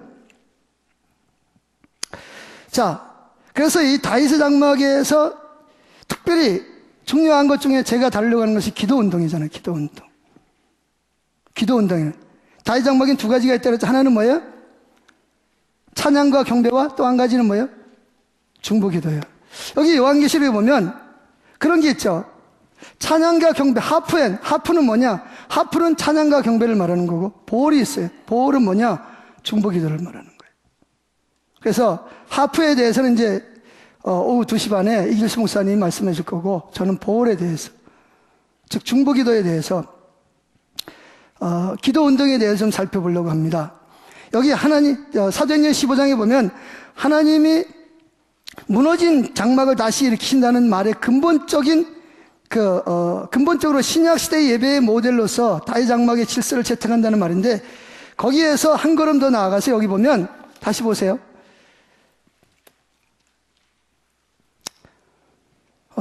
우리가 기초를 말씀에다가 세워야 되니까 제가 자꾸 말씀을 강조하는 거예요. 말씀에 성령의 역사가 같이 가야 되니까. 자, 17절. 이는 그 남은 사람들과 내 이름으로 일컬을 받는 모든 이방인들로 이걸 뭐라 그래요? 하나님의 이스라엘. 하나님을 찾도록 운명지어진 자들에게 뭐라 그러냐? 그 다음에 주를 찾게 하려 함이라. 주를 찾게 하려 함이라. 주를 찾게 하다. 그런 뜻입니다. 오늘에 보면. 주를 찾게 하려 함이라. 누가? 하나님이 우리 마음속에 성령을 통해서 누굴 찾도록? 여기서 주를 찾는다는 말은 무슨 뜻이죠? 하나님의 24시간 다윗의 장막에서는 뭘 찾았다고요? 하나님의 주를 찾는다는 말은 그 하나님을 더 알기를 원하고 하나님이 어떤 분인지, 그분은 영이시지만 그분의 성품, 그분의 능력, 그분의 의도, 그분의 계획, 그런 것들을 알기 위해, 그분 자신을 알기 위해서 그분을 구하는 거예요. 다윗 장막에서는, 구약의 다윗 장막에서는 하루 24시간 1년 365일 경배와 찬양만 드려지는 것이 아니라 뭐였어요? 그 찬양과 경배를 드리는 그 바탕에 깔려있는 게 뭐냐면, 그 마음의 자세가 중요한 게 뭐냐면 하나님의 얼굴을 구하는 자세를 가지고 나와야 돼요. 그러니까 우리가 주일날 예배를 드리러 오건 화요 집회를 오건 여기 집회를 오건 집회의 목적이 뭐냐? 목적은 와서 찬양 경배하는 게 목적이 아니죠. 하나님의 얼굴을 구하는 게 목적이에요. 그 하나님의 얼굴을 구하는 것이 가장 마음 중심에 있어야 됩니다. 그리고 그 마음 중심에 있는 하나님의 얼굴을 구하는 수단이 뭐냐? 그게 바로 찬양과 경배. 찬양과 경배가 물론 하나님을 영화롭게 하고 하나님을 기뻐하는 것도 되지만 실제로 하나님을 찾는, 하나님과 교제하는 하나의 중요한 그 근거, 뿌리가 뭐냐? 마음속에 있는 뿌리가 뭐냐 하면 하나님의 그분을 찾아 나와야 되는 거죠. 그래서 제가 우리 오이코스 리더들 보고도 늘 하는 말이 뭐냐면 일하러 오지 말라. 일하러 오지 말고 하나님 그분을 구해서 나와라. 그분을 만나고 그분과 교제하고 그분의 사랑을 깨닫고 내가 그분에게 사랑을 고백하고 그런 자세를 가지고 나와라.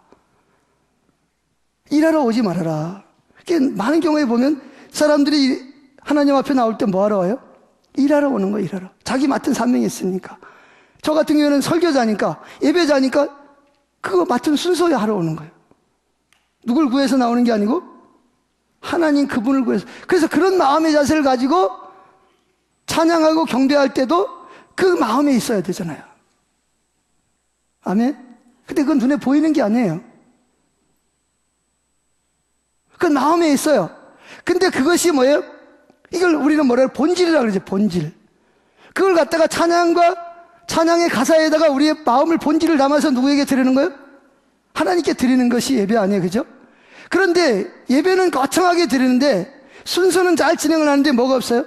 하나님에 대한 기대감, 하나님 오늘 만날 거에 대한 기대감, 그분을 나를 사랑하시는지, 그분이 어떤 의도를 가지고 있는지, 지금 어떤 일을 행하고 계시는지, 하나님이 내 삶 가운데서 어떤 일을 하고 나를 어디로 인도하시고 우리 교회 가운데 어떤 일을 행하고 계시는지, 그분의 목적이 뭔지, 그런 거는 전혀 마음에도 없어. 그냥 온 거야. 뭐 하러 왔어? 일하러 왔어. 와가지고 일해. 이게 무슨 예배예요, 그게? 그건 다윗 장막이 아니요. 그건 하나님의 이스라엘이 아니라고요. 하나님의 이스라엘은 뭐냐? 다윗처럼 뭐예요? 어릴 때부터 하나님 그분을 찾은 거예요. 자연을 보면서, 꽃을 보면서, 물을 보면서, 새를 보면서, 물소리를 들으면서, 아, 하나님. 그러면서 그가 그동안 배웠던 하나님 말씀을 가지고 그 하나님을 찾는 거죠. 그래서 제가 여러분에게 좀 강조하고 싶은 것이 뭐냐면, 하나님의 얼굴을 구한다는 말은 찬양과 경배만 한다는 말이 아니고, 하나님의 얼굴을 구하, 하나님을 알으려면 가장 좋은 방법이 뭐예요? 말씀을 통해서 하나님을 알아야지. 근데 하나님 말씀은 없고 뭔가를 보려고 그러고 임재만 느끼려고 그러고, 그러면 여러분 귀신도 여러분 하나님의 임재인 것처럼 다가올 수가 있어요. 물론 당연히 하나님 말씀에 영적 분별력이 부어져야 됩니다.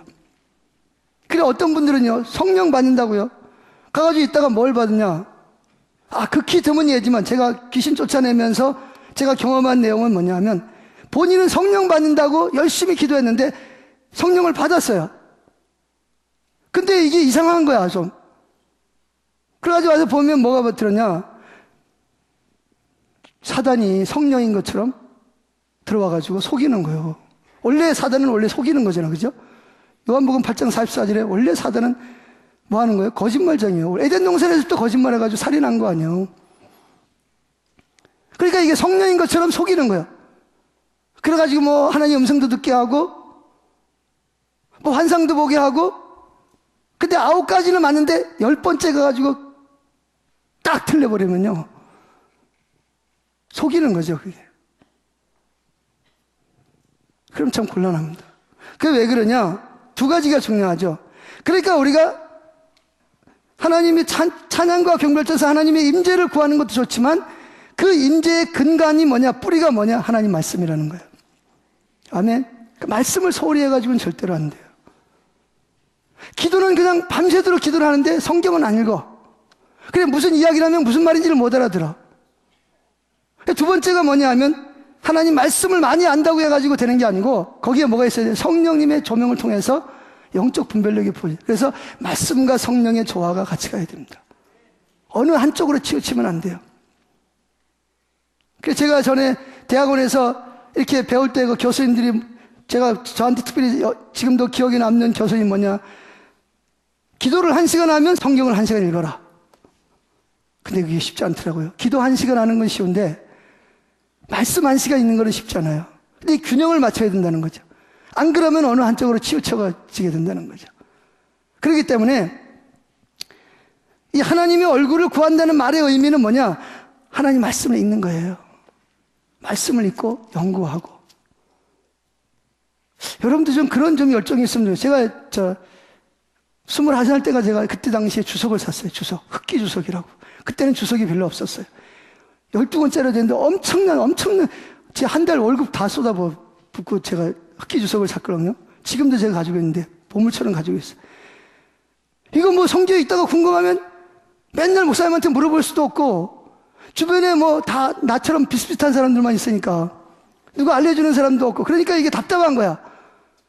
그래가지고 제가 그때 막대한 돈을 들여서 뭘 샀냐, 주석을 사가지고 성경을 읽으면서 궁금한 게 있으면 있는 사전도 사가지고 있고, 물론 주석이라는 것이 다 옳은 건 아니지만 그래도 평신도 입장에서 볼 때는 굉장히 저한테는 많은 도움이 됐어요.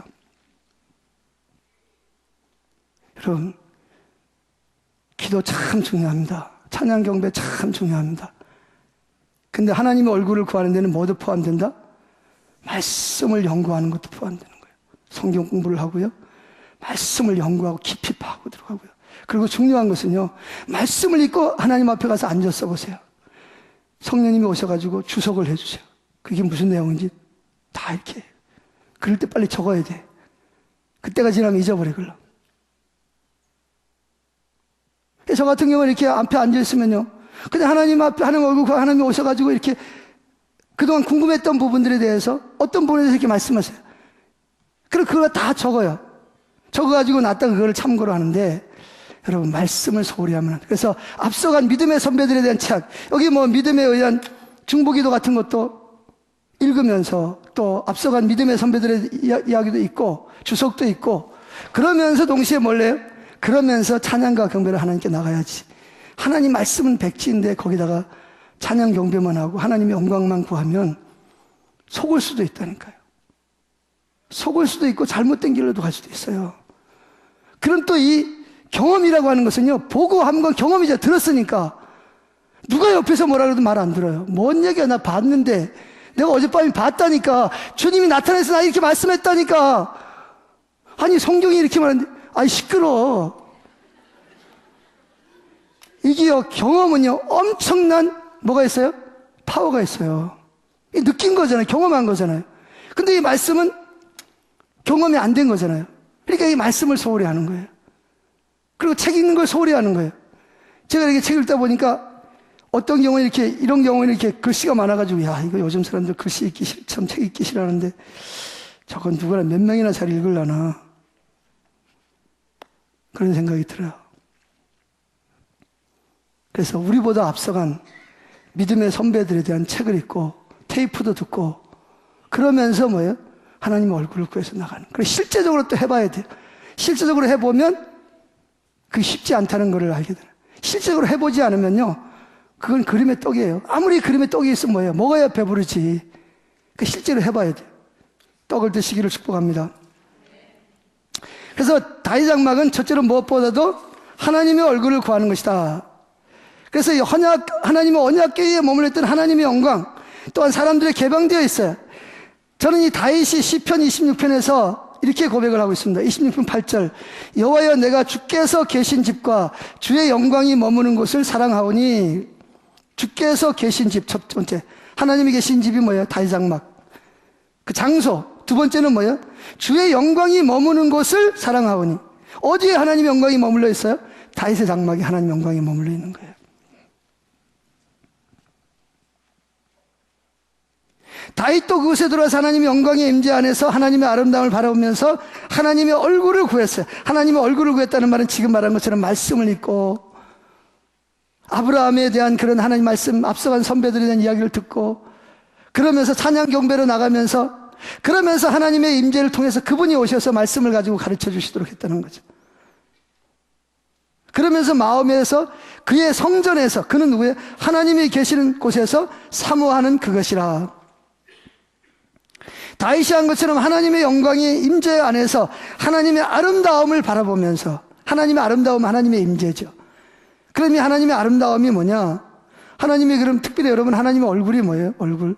처음 오신 분들은 하나님의 얼굴, 성경에 그런 것도 있나? 하나님의 얼굴이라는 데가 많이 있습니다. 한 군데만 좀 찾아보죠. 시편 27편, 빨리 찾습니다. 시간이 없으니까. 시편 27편 9절.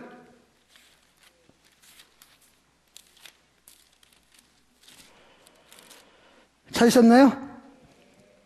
이거 8절 읽어봅니다. 너희는 내 얼굴을 찾으라 할 때에 내가 마음으로 주께 말하되 여호와여, 내가 주의 얼굴을 찾으리라. 주의 얼굴을 찾으라는 것은 하나님의 명령이고 의도입니다. 저와 여러분을 부르신 건 하나님의 이스라엘, 저와 여러분을 왜 불렀냐? 하나님의 얼굴을 찾게 만들어서 하나님의 임재 가운데 있게 하시고 친밀한 가운데서 하나님의 자원으로 하나님의 목적을 위해서 하나님 방법으로 살아가도록 저와 여러분을 부르신 거예요. 아멘? 근데 그걸 안 해서 그렇지.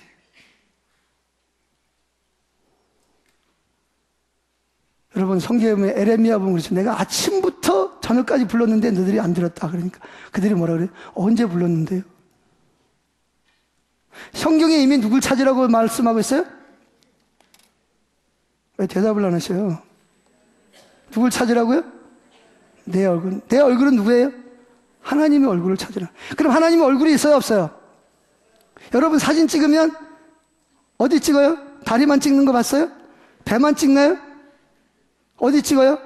왜 얼굴을 찍죠? 얼굴은 그 사람을 대표하는 거예요. 그럼 하나님의 얼굴이 있나요? 없죠. 하나님은 영이시잖아요. 그럼 하나님의 얼굴이 뭐냐? 학자들마다 다르게 설명하고 있더라고요.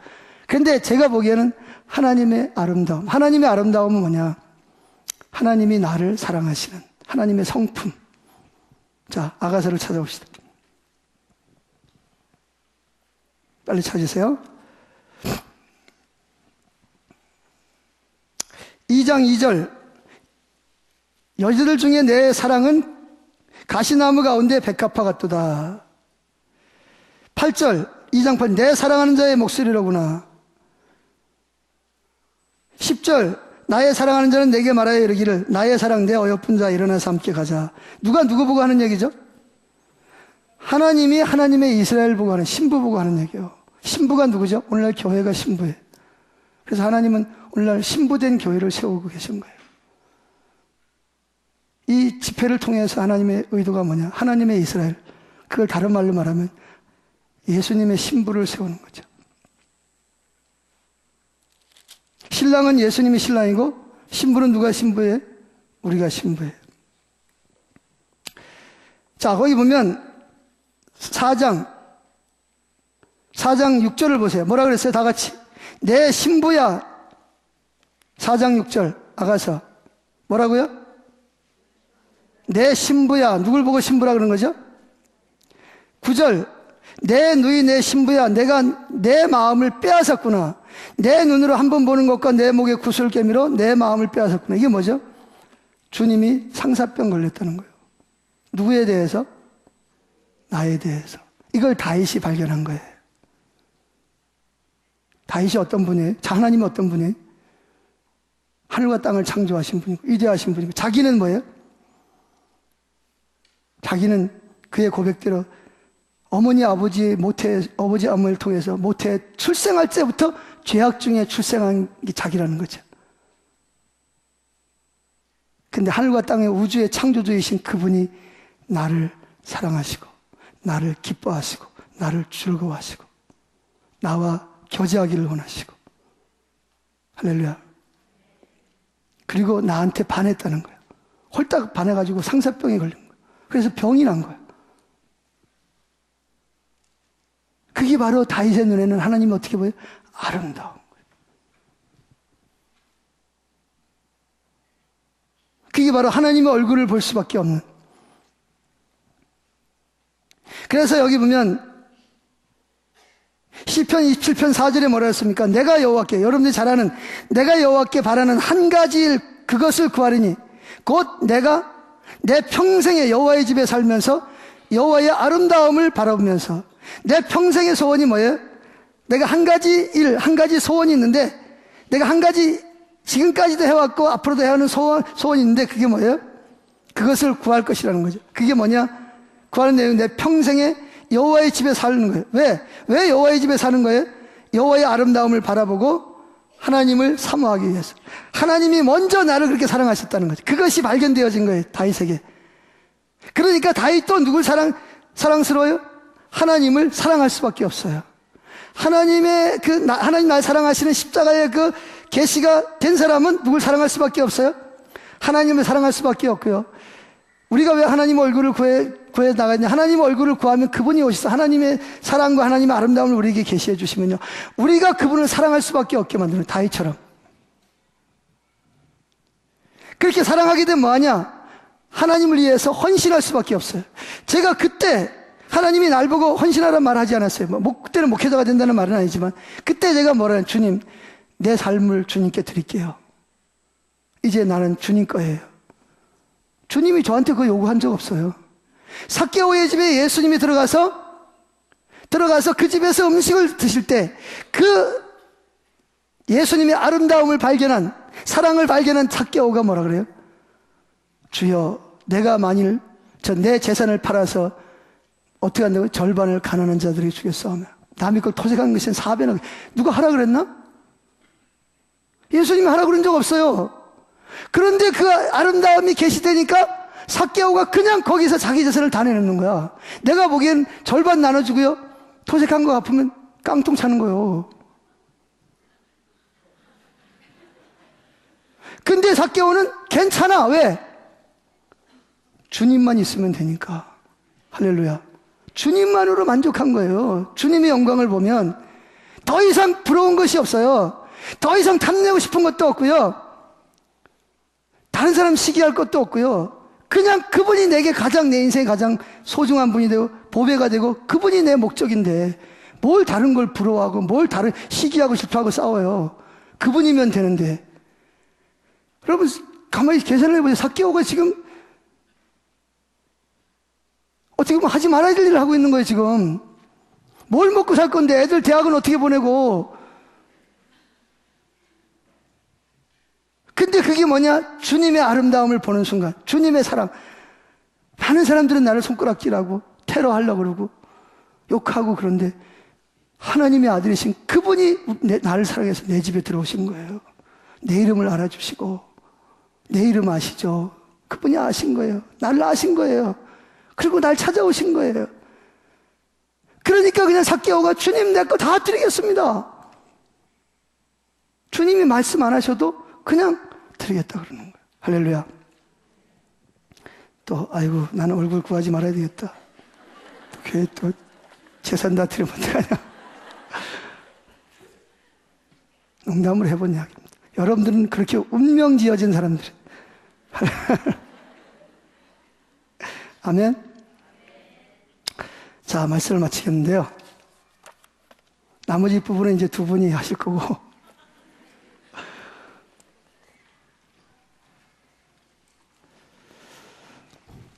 자, 하나님의 이스라엘, 뭐 하도록 운명 지어졌다고요? 하나님의 얼굴을 구하도록, 하나님과 찬양과 경배로 나오도록 운명 지어진 사람들이에요. 아멘. 이제 우리는 여기서 뭐 했어요? 더 이상 물러날 길이 없어요. 더 이상 변명할 거리도 없고 핑계댈 수도 없어요. 이제는 정말 막다른 골목에 왔어요. 하나님이 오죽했으면 오죽 하나님의 얼굴을 안 찾았으면 여기까지 다 오게 했겠어요. 갖다 놓고. 두 번 온 사람은 더군다나 더더욱, 지난주에 오고 이번 주에 온 사람은 더더욱 테러가 없는 거예요. 기도하죠. 반주자 나와서 좀 반주 좀 해주시고요.